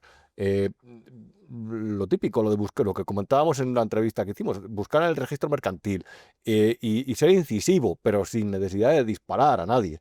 Eh, y yo creo que eso es lo que describe la televisión española actual y lo que le dota de un carácter diferente a anteriores etapas, que se ha convertido en todo un arma contra la oposición, pero en todo un arma contra la oposición. De verdad, cuando tú trabajas en un medio de comunicación te piensas mucho a la hora de citar determinados medios porque sabes que te la pueden colar. Y uno de ellos es el Plural. Bueno, ahí está de Tertuliano, el director del... El director. El Plural fue el que publicó aquella trola del capitán de La bomba lopa. del capitán Bonilla. Y la bomba lopa. los dos DNIs Lo de los dos DNI. Justo cuando la UCO estaba investigando, iba a sacar el informe del señor Cerdanes, cuando apareció aquella historia de la bomba lapa, que justo afectaba a la UCO. Cualquiera diría que querían perjudicar la imagen de la UCO. O con Leire. Leire de repente era una friki. Es que de verdad es como muy sutil muchas veces, no tanto porque Javier Ruiz la sutileza, yo creo que no la ha aprendido y ya no se aprende a esa edad la sutileza, de verdad. Porque hace falta lecturas y hace falta cierta formación que lleva años. Define muy bien la falta de sutileza de determinadas personas. Y eso no lo ha aprendido, porque se ha transformado al dar pábula a todo esto o al considerar eso a Leire una friki, la pintamos como una friki y le damos espacio para que nos diga lo del famoso libro de los hidrocarburos, para que la gente que le vea diga, esta no es seria, cuando realmente sí que es seria y sí que hizo movimientos que tenían un fin, que era el de crear una guerra sucia, además, desde su punto de vista, paralela a la que existía contra ellos. Es decir, ellos consideran eso, que es mentira. Y todo eso, esa labor de disparar a la oposición o de hacer una parodia de los personajes que no nos gustan, eso se hace ahora, mañana, tarde y noche en Televisión Española. Claro, y después está el asunto, de alguna vez lo hemos hablado tú y yo, Rubén, el tema de las escaletas. Claro, las escaletas son fundamentales a la hora de hacer un informativo, a la hora de hacer un programa de infoentretenimiento. O sea, si tú estrenas un programa y le dedicas, como hablamos en su momento, 20 minutos a Mario Vaquerizo porque le habían dado una sala en no sé qué lugar de Madrid, bueno, pues le dedicas 20 minutos a eso. Y después le dedicas 2 minutos a un nuevo informe o nuevas informaciones de la UCO sobre José Luis Ábalos, pues digamos que hay una descompensación informativa evidente de qué le das importancia y qué no a qué cosas. Primero, claro, hay dos aspectos diferentes. Primero, por hacer un poco de voz sanchista, en su mente, un gobierno siempre se siente muy atacado. Sí. O sea, todo presidente va a decir, es que tenía todos contra mí. Todos lo dicen. O sea, se pregunta a las moras de Fibonacci, es que me tapa hasta todos los míos en mi contra. Nah, esto no es mi contra. O sea, un presidente bueno siempre asume que están todos en su contra. Víctima, el presidente víctima. Por tanto, él va a decir, oye, que al menos haya una cadena que no me ataque. Ellos lo llaman nunca decir que me haga propaganda, decir que no me ataque. Entonces, esa excusa, que lo que llama el efecto de mientras la guerra dure, es que mientras la guerra dure yo necesito que una televisión... Entonces, su argumento es, ya están todas las demás televisiones diciendo mis escándalos, pues que haya una que su mente sea un poco más suave, más... Y ese es el mismo argumento que usarán todos para defender las autonómicas, ¿no? Pero cuando mencionaba usted el tema de... Uy, perdón que me cambio el tutor usted, me sale de automático. Pero cuando mencionabas el tema de esta etapa española, ¿qué novedad tiene con respecto a otras anteriores? Yo creo que el tema de las escaletas, los informativos, sí ha sido habitual, ¿no? A Alfredo Dacil le machacaron por el tema de que estábamos usando la guerra de Irak y decía, mandamos tropas de Irak en cumplimiento de la resolución de la ONU que decía que... Y dices, sí, y había luego otra resolución, mencionabas la famosa condena, que es una condena por cierto rarísima, que yo judicial, a mí algún día alguna vez me tendrá que explicar cómo consiguieron esa condena los de Comisiones Obreras, porque a mí a día de hoy me cuesta todavía entenderlo, pero es verdad que había una base muy lógica, que es que en una encuesta se había leído una parte y se había omitido otra, ¿no? Digamos que eso es lo que había hecho habitualmente todas las televisiones españolas, era más de la parte que cuento, la parte que no cuento, ¿no? Pero lo que no se había dado tanto en la española, en la nacional, era tanta hegemonía de la opinión. Las tertulias. Era una cosa, sí, pero las tertulias eran muy aburridas. El español habitualmente eran las tertulias que nadie veía. Son 12 horas de tertulia. Las tertulias eran pocas y encima eran tertulias que solían ser muy soporíferas. Las tertulias españolas históricamente eran las tertulias institucionales, se llaman, para no decir aburridas, se decían las institucionales. Las que se movían más en la corrección, lo máximo que podían meterse, y pocas. Y de repente, el modelo que sí existía en las autonómicas, porque aquí bueno, hay que distinguir que hay dos niveles de autonómicas. O sea, usted separe Telemadrid y TV3, que es un mundo, sí, y el resto. El resto está más metido en promocionar o a empresarios de la zona o negocios locales o tal, y en elogiar lo que está inaugurando el jefe de gobierno de turno. Pero Telemadrid y TV3 tienen un capítulo aparte, porque Telemadrid hacía cosas como poner a Germán Terz haciendo comentarios de minuto y medio dentro del informativo. O sea, comentamos al comentario de Germán Terz y metieron un comentario de minuto y medio que se va a 500 euros por él, que la suma no sé cuánto saldría, pero creo que él lo agradecería, ¿no? Y TV3 te metía a Pilar Rahola o a Antoni Basas también, que iba a llegar, comentaba la Rahola y salía... Era algo que era muy bizarro en una televisión pública y salían los tíos haciendo alegatos de opinión. Cuando dices, oye, pues entonces, si vas a meter, soy TV3, metes a Pilar Rahola y a Antoni Basas, pues no, pues a entrará, yo qué sé, entrará Jordi Cañas para hacer el equivalente. No, en el caso de Hunter, pues hubiera dicho, no sé, pues entonces, si estás TV3, pues yo qué sé, mete, no sé qué sería el equivalente, pues María Antonia Iglesias, si todavía vivía, que hubiera hecho la contra... No, sin complejos, ¿eh? Nadie se planteaba ese tipo de cosas. ¿Y en el caso de RTV? Claro, eso se empezó allí. Eso en TV no se daba. Entonces, lo que ha pasado es que ahora se ha telemadrinizado o TV3izado la nacional. O sea, lo que no había pasado allí, o sea, que haya personajes o personas con el máximo respeto que merecen el programa de Mañaneros, el programa de las malas lenguas o la misma doña Silvia Inchaurrondo, que estén ahí, es la novedad que tiene esta etapa. No sé si es peor o mejor, es diferente, es una modalidad diferente donde antes que la única crítica a TV se centraba en mira cómo no han contado esto o mira cómo han... De repente dicen, no, yo otro día escuché a señor Cintura diciendo que qué malas personas podían ser los de la oposición por el tema de Gaza, de que hay que ser mala persona para no solidarizarte con los niños que mueren que eso se puede hacer. Yo perdón, me pasó cuando empecé a seguir medios de Argentina en 2008, gobernaban los Kirchner, y vi el Canal Público, Canal 8, y vi al presentador diciendo, esta oposición que es golpista y tal. Y eso se puede hacer.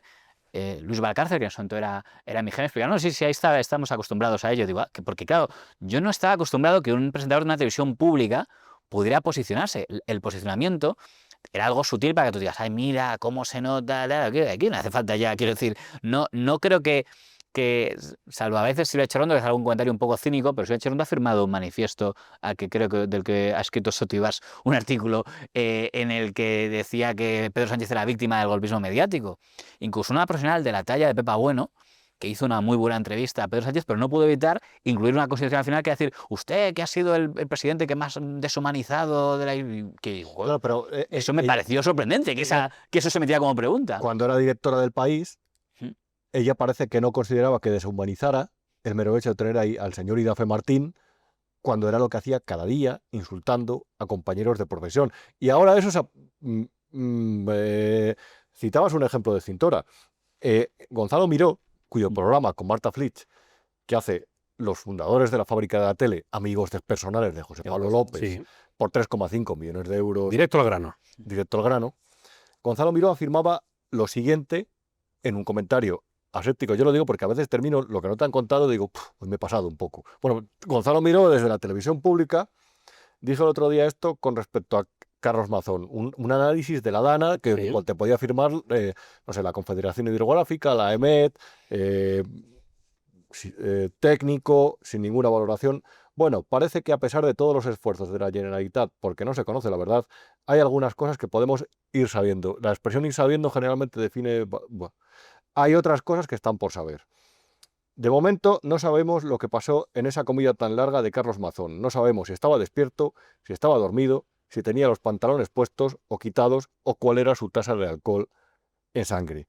Carlos Mazón y su cara de cemento armado, porque no se puede tener más rostro, resulta que todavía cree que los vídeos que están saliendo le favorecen. Esto dijo Gonzalo Miró desde la televisión pública española, creo que fue el pasado lunes o el pasado martes. Y en esto se ha convertido. Si es que en realidad da igual que lo diga, o sea, desde el punto de vista formal no es lo mismo, que lo diga un presentador a un contertulio, pero Bueno, es verdad que los propios sindicatos de la corporación, que ya sabéis lo que son, y el propio Consejo de Informativos, han empezado, ya, además de cualquier espectador con un poco de ojo crítico, que no son la mayoría, por cierto, es que lo digo porque ahí está la clave de todo esto. Han empezado a decir, si el papel de moderador se diluye y se convierte en un contertulio más, entonces lo que nos estamos transformando es directamente en una tertulia de hooligans. Y es verdad que la audiencia que tiene ese tono crítico, volvemos otra vez a quién consume televisión actualmente, y el porcentaje del censo electoral que son los que la consumen 300 minutos al día o 270, que son los mayores de 65 años, que son los que están pendientes. No todos tienen ese punto de vista crítico, diría que son una minoría. Eh, y quien está ahí y que lo ve, en un momento en el que además me llama la atención porque Antena 3 tiene un enfoque de centro-derecha. Y me llama la atención la torpeza de Telecinco al haber dejado todo el flanco libre en el centro izquierda o ya directamente la izquierda radical que cada vez presenta más el PSOE, y lo siento mucho por estas palabras. Entonces ha quedado todo ese flanco todo libre para Televisión Española, porque en La Sexta hay una cosa muy divertida y la Mata lo sabe mejor que yo. En Podemos odian a todo lo que representa Ferreras. Lo consideran parte de una cloaca del no Estado. hay nada peor que un ex. Eso. Y todo ese público se ha concentrado en Televisión Española. Entonces es muy curioso porque si ya de por sí una parte del electorado socialista se creía la teoría de la conspiración que lanzó el presidente del gobierno para contrarrestar hechos como el caso Koldo, que saltó en febrero de 2024, la investigación sobre Begoña Gómez, la investigación sobre su hermano y lo que te rondaré Morena, a partir de ahí es verdad que ellos, una parte de ellos creyeron la teoría de que había un golpismo. Es curioso porque hoy, el viernes lo citaban la palabra golpismo para referirse a María Corina Machado. Golpismo es la acción de oposición de cualquiera que se ponga a los planes que tiene para ser esta gente en el gobierno. Pero hay gente que se creyó esa teoría. Y esa teoría se alimenta desde Televisión Española constantemente. El primer día de la temporada veía Mañaneros, el programa de Javier Ruiz, y hablaban de la deshumanización de la figura del presidente, porque 4 en un concierto, 44.000 le habían mentado a la madre, o copiaba, o una sede del PSOE que había sido vandalizada, cosa que yo creo que realmente siempre tiene que ser condenable cuando una sede de un partido se aparece con pintadas, con cristales rotos, al igual que cuando un partido no puede hacer un mitin en un determinado punto porque se considera que va a provocar. Creo que no son cosas que sobran, haga quien las haga. Pero es muy curioso el enfoque que le daban a todo eso. Ahí tocaba victimizar a la figura del presidente del gobierno. Luego se inventaron, lo digo por seguir un poco el guión del presente curso, porque de verdad lo han ido tratando en Televisión Española. Adoptaron la causa de Gaza para con ellos. Una causa que es verdad que se había defendido más desde Podemos, Sumar. Y a partir de ahí, Televisión Española se convirtió en el principal altavoz, tanto de la causa de Gaza como de la flotilla, etcétera. Y es muy curioso porque en un orden de prioridades, lo relevante de lo que está pasando actualmente es, a lo mejor no tanto la debilidad parlamentaria, porque en realidad al final para las cosas relevantes se acaban poniendo de acuerdo. Pero la clave, que lo que no han llegado a un consenso por las concesiones que eso implicaría, es en los presupuestos generales del Estado. Y a eso, como decías, Carlos, no se le dedica el espacio que merece en la escaleta. Probablemente las privadas tampoco, porque las privadas quieren negocio, buscan lucro y eso no vende. Lo Claro, que la gente vea. eso es. Claro, Pero en la pública es que eso está por debajo. Serían de su razón de ser. Claro, pero aquí está el papel la pregunta de qué papel tiene RTV de responsabilidad en cómo está la conversación pública. O sea, de lo que hablamos en el día a día y como tú dices, además, Rubén, de lo que habla cierta gente o cierto sector de la población que ve más en la televisión, que son las personas más mayores. Claro, si tú estás 12 horas al día, te pones a ver Mañaneros, después Malas Lenguas, después Directo al Grano, después Ford, claro, ¿cuál es la idea que tienes de lo que es importante, urgente? Claro, no sé qué escala tienes tú de qué es lo importante, porque a lo mejor lo importante es lo que haga la flotilla y no que llevemos 3 años sin Pero presupuestos. una persona que vea todos esos programas tiene que estar como Don Quijote ahora mismo, es decir, a punto de salir a la calle Hombre, sobre a todo porque hay denunciar. una sección fija que tienen todos los programas, que es la alerta antifascista. O sea, si todos los días te están explicando que los ultras que están hay al un llegar. peligro, bueno, lo que dice la invasión bárbara, va a llegar en cualquier momento. De todos modos, lo que está haciendo Televisión Española es un éxito para el tipo de público político, o sea, que no suele ser el que decide la rentabilidad de una cadena de televisión. Siempre ha existido, o sea, Alfredo Urdaci, vuelvo a citarle, cuando él estaba en informativos era líder en informativos. Es verdad que no estaba tan fragmentada la audiencia como ahora, pero tenía rivales, estaba ya los informativos de Juan Pedro Valentín, los de Matías Prat, y ganaba. En la etapa del Partido Popular de Rajoy, porque en la etapa de Zapatero la audiencia hubo algún momento bueno, pero en general es cuando, como encima aparecen 4 las extras, se fragmenta mucho, es cuando empieza a liderar primero Piqueras y luego, a raíz de perder el rosco, ya más Vallés. Y es curiosamente en la etapa final de Rajoy, con Carmen Sastre dirigiendo los informativos, usando a un señor como Guiñol, cuando vuelven a recuperar el liderazgo. Y en la última etapa, que se dice muy poco porque no lo querrán reconocer, pero en la última etapa vuelven a tener casi ese truco del simultáneo raro que hacían, pero vuelven a liderar. Y no era...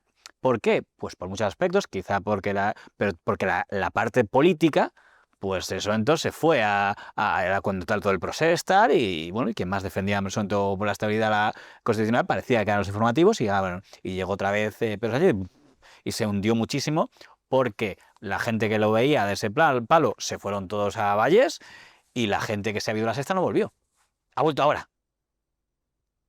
Ha vuelto ahora. O sea, en la primera etapa no volvió. Ahora es cuando ha vuelto, porque cuando Pablo Iglesias quería que fuera a Canal Red, pero no ha tenido mucha suerte. De hecho, para que alguien se entere de algo que ha dicho Pablo Iglesias, tiene que ir a TV a decirlo, porque si lo dice en Canal Red, me da a mí que no tendría el éxito que él tendría. Pero unido a esto, habéis mencionado otro tema, que es algo que la profesión tendría que reflexionar. Si siempre hubo un debate con el tema de lo que son las tertulias, el problema es que se ha producido una mezcla un poco rara entre lo que es un tertuliano, porque si entendemos que el tertuliano es un periodista que ya tiene una trayectoria, o bien porque está representando un medio de ahora, y entonces está aquí porque forma parte de la redacción del Independiente, forma parte de la redacción de tal, y vengo a contar lo que dice medio, o no, ya no estoy en ningún medio, pero por mi trayectoria se entiende que tengo un bagaje, que eran los dos tipos de titulares que había, o el que está representando un medio, pues tiene información actual por lo que está viendo en el día a día, o quien ya no está en nada, pero viene como, bueno, veterano, esto me recuerda a lo que pasó hace... Y de repente aparece un tercer tipo de personaje que no es nada. Bueno, que básicamente porque está designado por un partido político. Este tipo de personas, en su mente, han entendido que el periodista es el opinólogo, todólogo. Y hay muchos compañeros que se han encargado de darles la razón. Cuando yo estuve con usted en el programa en la entrevista que me hizo usted en Objective, contaba que le puse un ejemplo a una persona que me daba la impresión de que presentaba el primer programa del Tablero, Sergio Gregory, que luego acabó el pobre mal con Pablo Iglesias, pero porque me daba la impresión cuando él criticaba mucho a Antonio Caño, porque hizo un editorial metiéndose con Pedro Sánchez y diciendo aquello de inserción sin escrúpulos, qué vergüenza tal, y yo decía... Me daba la impresión de que debe creerse que el periodismo es únicamente el editorial y la portada. Y deben creerse que a lo mejor lo único que hacía Pedro J. o Hansón era portadazo, editorial, jaja, que dimita el ministro y me voy a dormir. Y que no, que esas personas han hecho mucho más en su vida, era bastante más. El mismo Antonio Caño, digo, ¿sabes tú la trayectoria que tiene ese señor antes de...? No solo es el que puso el editorial y se sin escrúpulos. Hoy he escuchado, casualmente estaba viendo a una tertuliana que ahora se ha vuelto muy famosa, porque la han hecho muy famosa también los de la derecha y todos sus trolls que se han encargado de hacerla muy famosa, sin ser nada, diciendo que soy mucho mejor periodista que muchos de los que la critican. Creo que ella se lo cree porque, claro, como debe entender que el periodismo es eso, gritar mucho, opinar mucho. Habrá visto a muchos tertulianos que, aunque tienen trayectoria, se comportan sin el respeto propio a su propia trayectoria y debe decir, pues debe ser que es eso. y se han creído que eso es el ejercicio de la profesión. Cuando decías lo de la pistola, yo creo que Pablo Iglesias se lo debió creer. Periodismo, claro, pues claro, publicar 4 editoriales pidiendo que dimita a este, metiendo mucha caña y tal, ya soy periodista. Y se lo creen de verdad. Y tenemos a un grupo de gente, claro, si encima empiezan a aparecer en tertulias al mismo nivel que los otros, la gente se mezcla y piensa, es lo que hacen todos. Sí, es que todos lo mismo. Claro, gritar mucho, pedir la dimisión del que te cae mal, decir 4 burradas y 4 rumores. Y me preocupa que eso vaya creciendo. No solo cosa de Televisión Española, lo que pasa es que es triste que Televisión Española los esté incrementando. Mencionaba usted al plural.com. El plural.com, con todos mis respetos, no tiene la misma consideración en la profesión que puede tener Infolibre y el diario.es. Estoy citando periódicos de la misma línea editorial. No tiene nada que ver. Un periódico que siempre ha respondido a intereses periodísticos con su línea editorial, como puede ser el que dirige Ignacio Escolar, al plural.com, que con todos mis respetos es siempre un periódico que siempre forma parte de una estructura de comunicación de un partido político. Yo, sinceramente... Los de Canal Red, cuando empieza ahí Laura Arroyo y tal, ¿qué es Laura Arroyo? O por poner en Aragón... Es que hay 3 personas de Canal Red que son tertulianos en Televisión Española. Hay una cosa, y no lo quiero ocultar, porque sé que estamos intentando tener un debate tendiendo hacia la neutralidad sobre Televisión Española, pero yo creo que, sinceramente, hay un proceso de degradación buscada e institucional que ha repercutido sobre la salud de la democracia española. Y además no me lo emprendas decirlo. Creo que el principal responsable es el PSOE de eso, Pedro Sánchez, la izquierda moderada, que ha tendido hacia un terreno que es el que ocupaba anteriormente la izquierda radical.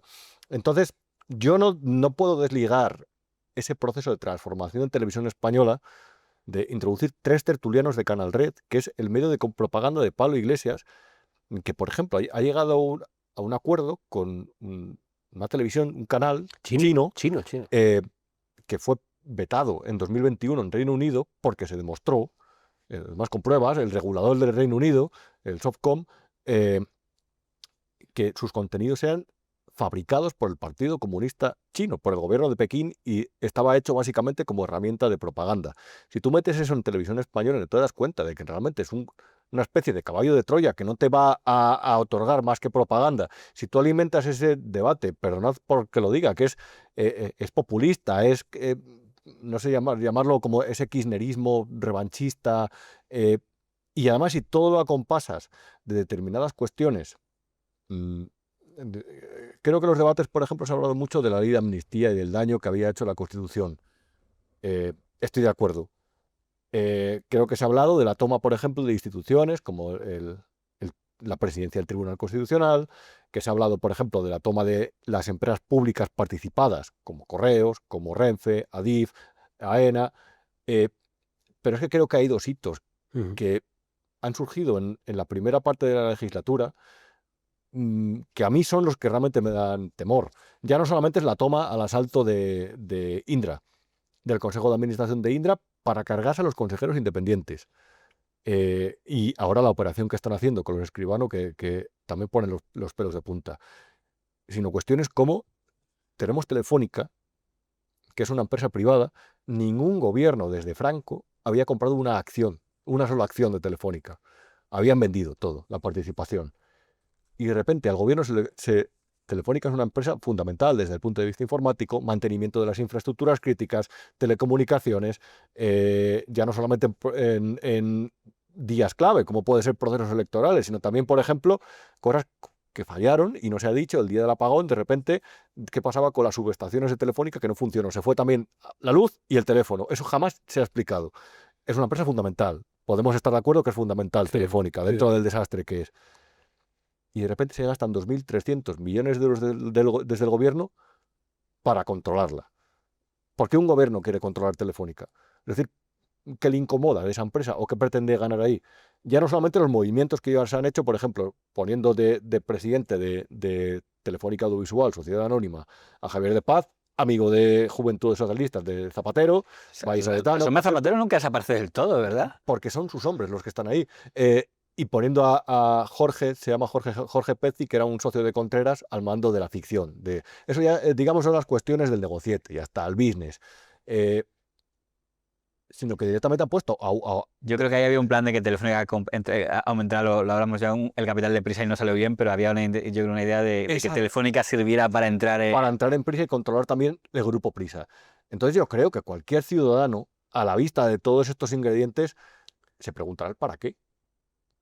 ¿Por qué tiene la necesidad de controlar Telefónica, de controlar Indra, las correos y compañía? Eso sí es que en realidad también los controla el PP. Es decir, me da igual que pongan en paradores a Óscar López que a la mujer de Rato, que Sí. también pasó. Ya suponemos que el tesoro público, que son las empresas públicas, se lo reparten entre ellos, cosa que es vergonzosa, pero que no va a cambiar, como en Televisión Española. Pero aquí se han dado diferentes pasos diferentes. Y yo simplemente quiero plantear esta pregunta, porque a lo mejor tenemos la respuesta a la vuelta de la esquina y es más dolorosa de lo que pensamos.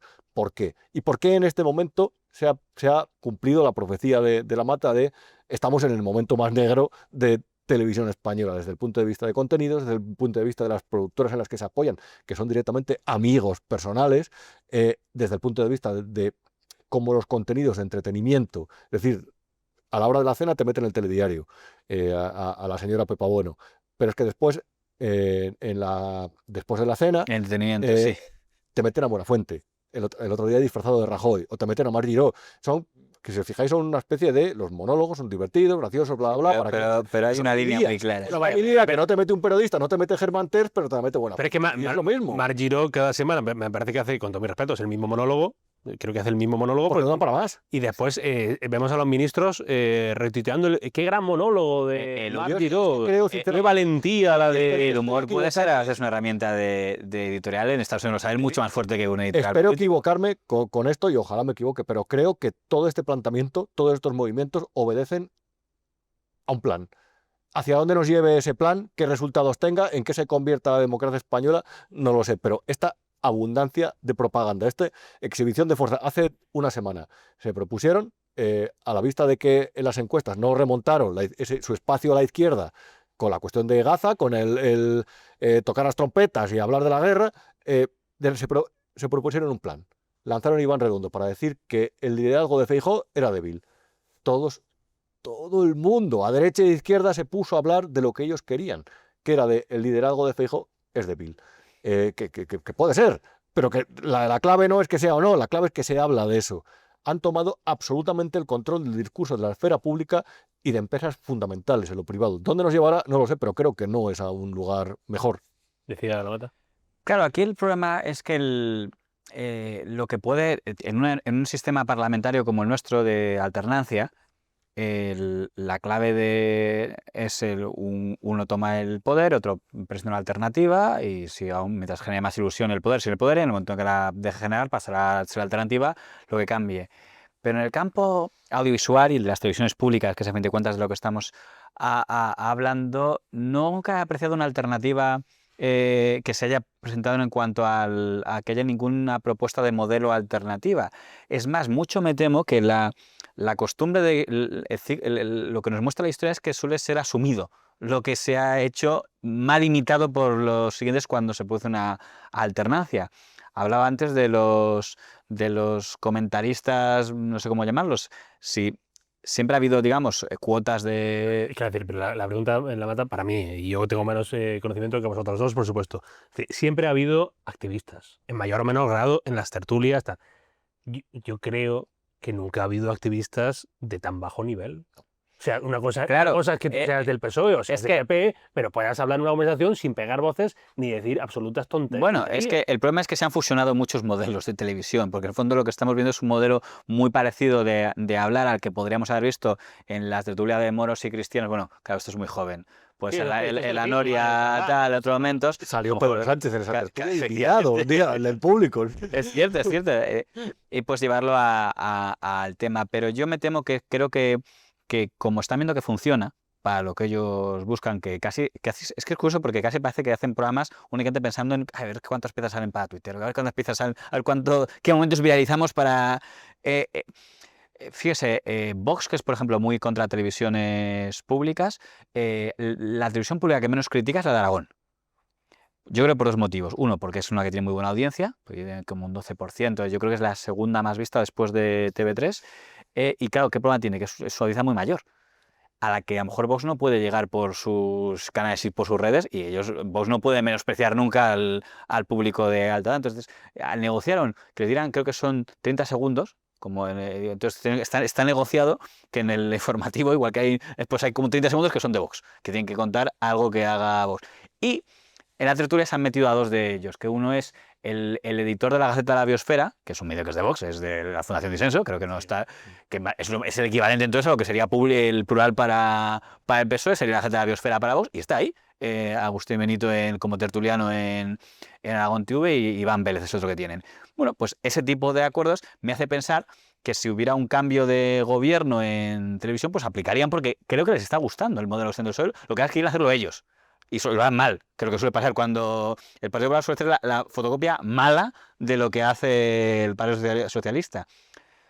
Y luego está el otro factor que también ha sido mencionado, que es que televisión pública, aparte de instrumento de la información, / propaganda, si se quiere, también es el negocio. Y aquí hay productoras que merecen la pena ser mencionadas. Por ejemplo, La Cometa, que es uno de los que me llama mucho la atención. La Cometa produce en estos momentos el programa de Javier Ruiz en Televisión Española. Un programa que podemos considerar que es afín al Partido Socialista. Y produce en Telemadrid el programa de Antonio Naranjo, Sí. que es un programa que podríamos considerar que es afín al Partido Popular. Y lo producen los mismos. Con lo cual, quienes ponen el cazo son los mismos. Que es interesante, son los de Sigma 2, los dueños de la... Claro, entonces dices, vamos a ver si lo entiendo. ¿Qué es ese programa a fin de cuentas? Gente hablando en torno a una mesa y pasando piezas. ¿Es tan diferente a un programa informativo como podría ser los desayunos o tal? ¿Realmente los servicios informativos de Televisión Española o los servicios informativos de Telemadrid no son capaces? Diario de la Noche lo hacía Germán Yanke y no lo hacía una productora. Y ahora tienen que estar los de La Cometa para producirlo. Claro, ahí... Y luego te enteras que, por ejemplo, Alfonso Rueda llega al gobierno en Galicia, de la Televisión Galicia, tiene un programa ahí muy histórico para mañana, lo quitan, ponen otro que está ahora, el termómetro, y lo produce La Cometa. Llega un nuevo presidente de Canarias, Clavijo, tal, había un programa de tarde, un magazine que lleva ahí Conecta, no sé qué, lo quitan, ponen otros ellos que lo hace La Cometa.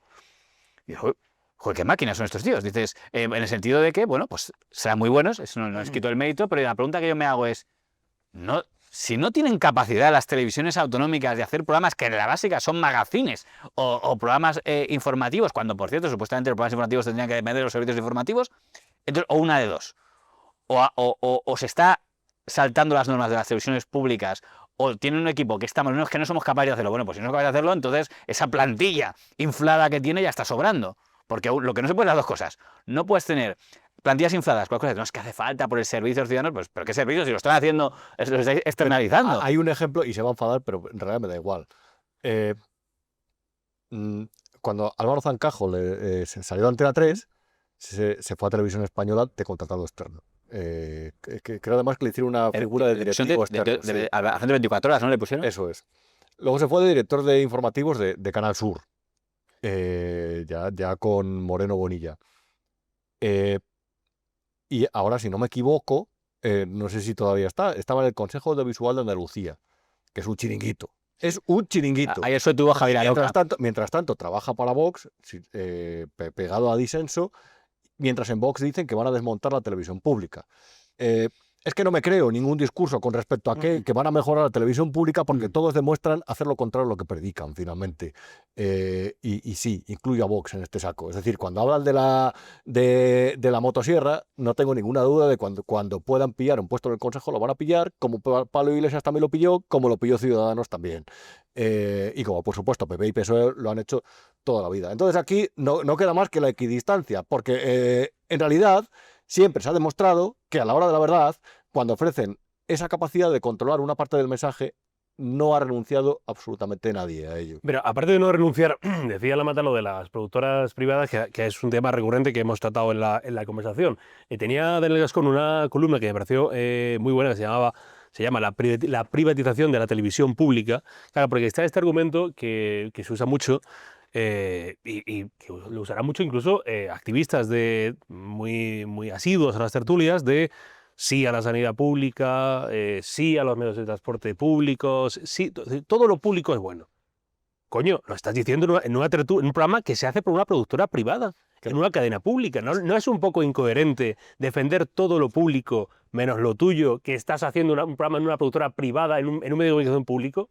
Al menos un poquito de coherencia. Pero ¿por qué antes aludíamos a... era tan llamativo el artículo del señor Fortes de Que vienen los bárbaros? Era porque es un ejemplo de que se ha dado cuenta de lo que mandan los vientos, porque él durante mucho tiempo, incluso en la primera etapa de Pedro Sánchez, era de los que representaba él y el Consejo de Informativos de entonces. Yo creo que el de ahora, el Consejo de Informativos, sí lo sigue sosteniendo y por eso se está quedando en minoría, porque lo que está pasando ahora es que el Consejo de Informativos ya ha dejado de ser, digamos, la voz del sector mayoritario progresista de Española porque no cae bien en la Moncloa, pero era decir, la información es de los de la casa, no se puede externalizar. No se puede, entre comillas, privatizar los programas informativos. Eso del infoentretenimiento, que es una excusa para privatizar, entre comillas, programas externos.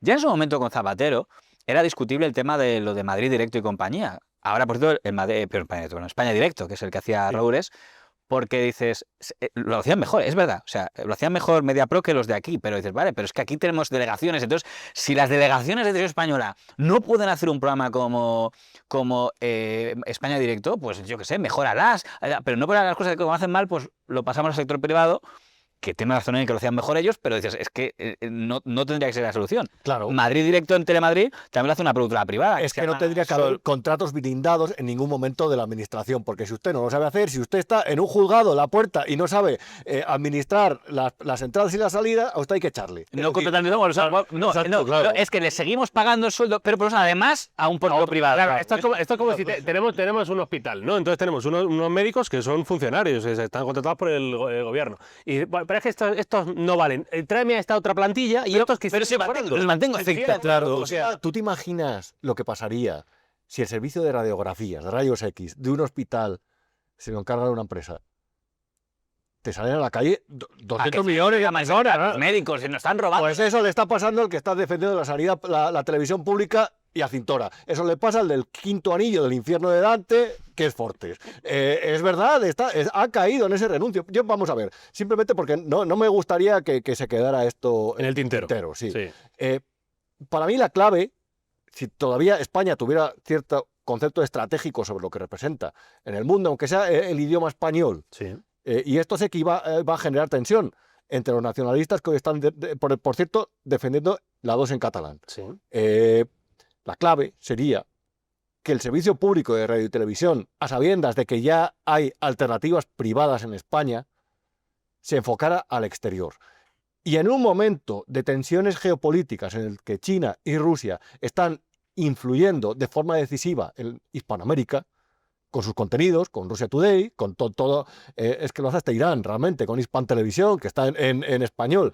En un momento así, la clave, lo lógico, sería que desde España se impulsara un proyecto televisivo internacional para crear cierto espíritu de comunidad informativa en español frente a la desinformación de otros países. Pero si se ve más Rusia Today casi... Claro, ¿qué sucede ahí?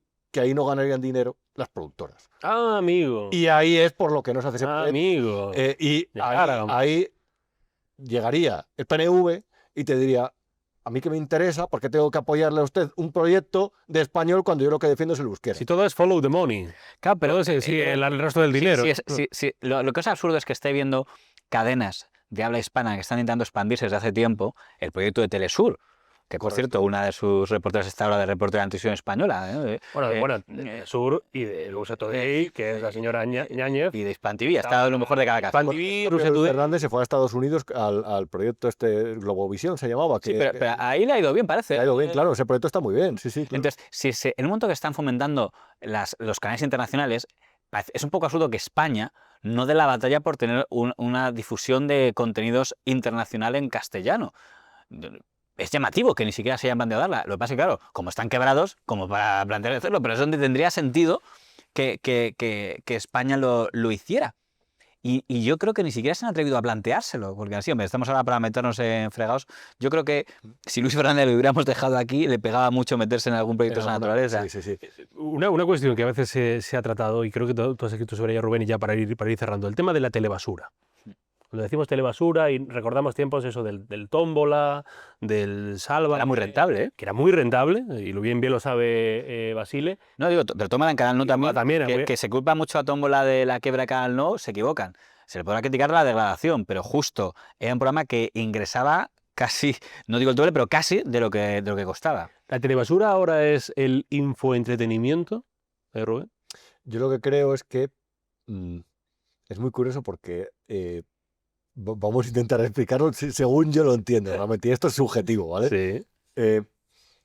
Antes había una función que cumplía la prensa del corazón. Tómbola, por cierto, muy criticada. Yo tampoco la he criticado nunca con excesiva fiereza porque hacía su función de acompañar a las señoras o a las señores mientras estaban por la tarde viendo la televisión. Luego es verdad que los contenidos ya pasaron del torero folclórica a el ex concursante. Bueno, eso ya se fue de madre. Sí. La ratomaquia que decíamos. Sí. Pero había una parte de la población mayor, generalmente, aunque también lo veían mucho los jóvenes, eso es verdad, porque estaba asociado a los realities. Es muy curioso analizar la audiencia de eso. Y eso, Basile, que era un genio de la televisión, un animal, lo manejaba muy bien. Pero eso le acompañaba a la gente. Y hay un punto que desapareció. Empezó a degradarse.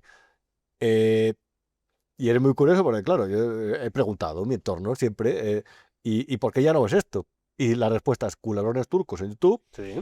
o en las de TDT y los juegos Candy tipo en la tablet. De verdad, preguntad a las señoras de vuestro entorno que os van a decir lo mismo, han aprendido a manejar los juegos Candy en la tablet.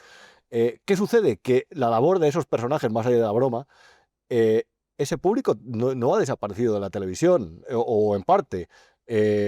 O por lo menos así lo demuestran los datos, que el público de esa edad no lo ha abandonado, no pasa como con los jóvenes, sino que se ha enganchado a otro serial que es el político. Y ese es el que se trata en los programas de infoentretenimiento desde mi punto de vista. Entonces yo creo sinceramente que eso lo saben en Moncloa. En el PP yo creo que están intentando entender lo que pasa todavía. Y generan ciertas historias, tensiones por temporada. Cada temporada hay como nuevas tramas. Y la historia de Begoña, del hermano, la carta de la ciudadanía. El hombre enamorado. La carta de la ciudadanía de Pedro 5 días. 5 días. Es, no sé, cuando Walter White de repente decide ponerse a fabricar metanfetamina, ¿no? Metanfetamina, claro. Eso es lo mismo. Es decir, vamos a dar un giro de guión. Es que es adictivo. Gigantesco a la vida, claro. Y hay gente que de verdad está enganchada al serial de... si yo lo veo con el programa, con lo que no te han contado, con el serial de corrupción, es como la mínima novedad que hay cada semana, es como cuando sucedían los culebrones. Y la mínima novedad que había de me voy, me quedo. Eso de me voy, me quedo, lo hacía Belén Esteban y Cornades y compañía Sálvame. Vamos a ver. Eso es lo que... Bueno, pero sí, vamos a ver, por dar un dato, es que esto lo hizo el propio Sálvame recauchutado que hicieron en Televisión Española. Sí. Cuando dicen esto de la verdad y de los bulos, tal igual, bueno, montaron una tarde, eso se ha agotado a alguna gente que lo vio, poca que lo vio, la verdad, tristemente, para ellos me refiero. Montaron un espectáculo con que Belén Esteban se iba, entonces iba a bajar la directiva de RTV para... Esto si no, revísenlo. Entonces, hicieron toda una tarde... toda una tarde de la familia de la tele. Sí, la familia de la tele. Sí, el Sálvame recauchutado, que hicieron. Sí, pero... Entonces, la familia de la tele hicieron toda una tarde, van de defensores de la verdad. Entonces, hicieron toda una tarde una mentira, porque es un guión. Claro, lo que pasa es que mucha gente se puede creer que eso es verdad. Belén Esteban no dijo que me voy por algo, lo dijo porque había un guión, había que levantar a la audiencia. Pero entonces, te está contando es como el que cuenta el truco del mago de tampoco es para usted la ilusión. No, pero hay que decirlo, la mata, hay que decirlo. Ahí la clave de eso es que yo creo que eso el problema que tienes es que tendrá una fecha de caducidad. Quiero decir, el momento de... cuando se produce un boom en la prensa, digamos, en la temática de cotilleos, que además fue brutal. Todas las programas de la 3 tenía todas horas, ¿cómo se llaman estos programas de la verdad? Estos aparatitos que había para medir si decía... el polígrafo. Había polígrafos por todas partes, a todas horas, por la mañana. Era porque había un momento de evasión. O sea, la gente se hartó de política y funcionaba esto. Bueno, ahora estamos al revés. Claro, ahora me encantaría un polígrafo con los políticos ahora. O sea, no estamos tan lejos, que vendrá alguna cosa de esa. Entonces, ahora, quitando lo de Pedrerolandia, que juega un poco a ese mundo de evasión, desapareció. Y de hecho, creo que Sálvame se autodestruyó un poco cuando empezaron a meter política indirectamente en su programa porque rompía la base de... El tema de Rocío Carrasco, ¿no? Sí. El tema de Rocío Carrasco fue el éxito y la caída. Sí, El pero auge y la- porque- cuando empezó la política a meterse en... Era una metamorfosis, era cambiando Jorge Javier Vázquez quería cambiar el modelo, que es el que más o menos tiene una televisión española, aunque ahora se ha recolocado en un lugar demostrando que es un gran presentador, Y según lo es, de clase. y es muy bueno. Pero que yo creo que rompí la naturaleza, que es que el que quiere ver la bronca de... Es como quien ve una bronca Madrid-Barça o quién se come el yogur o quién no se come el yogur, es porque quiere olvidarse de lo que está pasando en los temas politiqueros. Ahora efectivamente eso ha caído. Ahora una tertulia para antes sobre quién se come el yogur o tal, o quién fue al bautizo no sé quién, no funcionaría. Pero en algún momento se va a invertir. O sea, otra cosa en qué plataformas ocurrirá, si será en televisión o será en otra parte. Pero en algún momento la gente se hartará de discutir por el tema de, porque el público es así, del tema politiquero, y empezará a huir de lo politiquero. Y empezará a decir, no programéis tanto político que perdemos audiencia. El hecho de que la televisión española esté funcionando demuestra que ahora es lo que se demanda, es el culebrón que ahora quieren. Pero eso se caducará, y en el momento caducará y habrá otro culebrón que guste más, y a lo mejor el culebrón que venga sea mucho más estúpido, y sea si hay que pintarse de color la fachada de los coches. Pero No, pero la cuestión es, puede ser mucho más estúpido, pero la cuestión es si es menos dañino para la conversación pública. no sé, porque la gente puede pegarse por tonterías, ¿eh? O sea, una discusión por, yo qué sé, por si gustan más las patatas rojas, patatas azules, en este país puede acabar la gente a tortas, ¿eh? Quiero decir, aquí en temas auténticamente frívolos, en algunos momentos había peleas mortales Bueno, de hecho, yo tengo la teoría de que os vais a reír. El proceso soberanista de Cataluña no hubiera sido lo mismo sin la batalla entre Mourinho y Guardiola. pero Es que yo creo que coincidió. O sea, gran parte de los seguidores estaban y eso lo dijo, ¿cómo se llama este que es británico? Sí, John Carlin. John Carlin también lo decía, que el comienzo del proceso. Pero en la pregunta inicial que me hacías de la televisión pública, el problema es que no solo existe la hipocresía del poder político, que ya la hemos puesto en manifiesto varias veces. Yo me acuerdo de cortes del 2011, fíjate, campaña del 2011, que había autonómicas y municipales, diciendo a Ana Mato, que entonces era la jefa de campaña del Partido Popular, en cuanto gobernemos vamos a privatizar todas las televisiones autonómicas, que lo dijo en Radio Nacional ahí peleándose con Lucas. Tuvieron unas cuantas medidas absolutas cuando hablan que está en marcha, que viene una Sevilla y pensamos, irá a cerrarla, ¿no? A ponerse cómodo, ¿no? Y yo me acuerdo de Miguel Ángel Rodríguez diciendo, creo que lo conté ya, diciendo él a Jordi Évole, las televisiones públicas autonómicas no sirven para nada, ¿qué sentido tiene tener corresponsales de todas las televisiones públicas? Corresponsable de Hong en Kong. Bruselas, tal. Bueno, lo de Hong Kong Hong Kong es otra cosa. Y ahora parece que incluso le tiene cariño porque dicen que interviene directamente en los tertulianos que entran en Telemadrid. Pero esos son políticos. Pero es que también los periodistas han tenido una actitud muy rara en todo este asunto. Le pongo un ejemplo. Cuando cerró Canal Nou, porque por cierto hay dos autonomías que no tienen televisión pública, la ha mencionado ya, que son la misma, que son La Rioja y Castilla y León, donde están las dos cadenas, que en La Rioja también tienen los mismos amigos, ¿eh? Sí, es Portugal, sí. Uribarri y Buen de Pozo también tienen sus... Sí. Pero cuando cerró Canal Nou, yo me acuerdo que La Sexta hizo una tertulia diciendo qué vergüenza que cierren un derecho público de los... Derecho a la información. Llorando y todo eso, pero ahí aparecieron dos tertulianos diciendo que les parecía muy bien que se cerraran dos televisiones públicas, claro, que eran el que representaba al mundo al mundo, claro, que dices, el mundo, pero si el mundo está haciendo contenidos para televisiones autonómicas desde que creó la productora del Mundo TV, que se creó para eso, básicamente. Y cuando se crea la televisión pública de Baleares, ahí desembarca, era el señor Eduardo Inda. Pues claro, ya Eduardo, tendrá que cerrar. Digo, pero si cuando se crea la televisión pública de Baleares aparece ahí el Mundo TV con el propio Inda y con Melchor Miralles y con ese programa que le ponen a Sbar para que hagan aquella entrevista pelota que hemos visto 1000 veces al Duque de Palma. Y estos abogan por la abolición de las televisiones públicas. ¿Cuánto ha sacado el Mundo TV por los documentales que metían Telemadrid, del 11M, del Víctimas del Catalán, no sé qué? Y también a Alfonso Rojo, a quien yo tanto debo profesionalmente, pero que me acuerdo que me impactó verle diciendo hay que cerrar todas las televisiones públicas, cuando pero si le pusieron a él presentando un programa que producía Rosa Quintana En la mañana en la mañana. Cuando digo esto, digo cualquiera, que decir, al final nosotros mismos estamos aquí, a lo mejor mañana le llaman a usted, yo qué sé, en la televisión de Murcia, presenta un programa y le veremos presentando un programa en la televisión de Murcia. Con lo cual, no solo que la clase política no tenga mucha credibilidad al abrir el debate, los propios periodistas. sino los propios periodistas tampoco, porque al final depende de según me conviene. Pues seguramente, claro, ahora podemos hablar muy críticamente de las televisiones públicas porque ninguno tenemos vinculación con ellas, pero a lo mejor si mañana estuviéramos vinculados a ellas, también nosotros nos convertimos en ese virus que tienen los políticos y empezamos a... Pero pasaría una cosa, yo creo que, vamos, creo, a lo mejor después me corrige el tiempo, yo no escribiría cartas en periódicos. Sí, hay grados. Es que también es cierto... Yo no No le quito méritos así de hecho rondo. Todo esto, y realmente sigo defendiendo que debería existir ese proyecto para Hispanoamérica, pero todo esto nos encamina a una conclusión, yo creo, que es la de, a lo mejor habría que cerrarlas.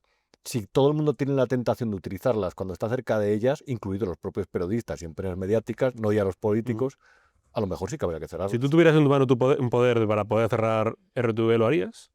Mira, a mí me han ofrecido ser jefe algunas veces y he dicho que no, o sea, no puedo responder esa pregunta. No, pero el problema es que... Porque no me gusta. Le cuento cuál es el problema.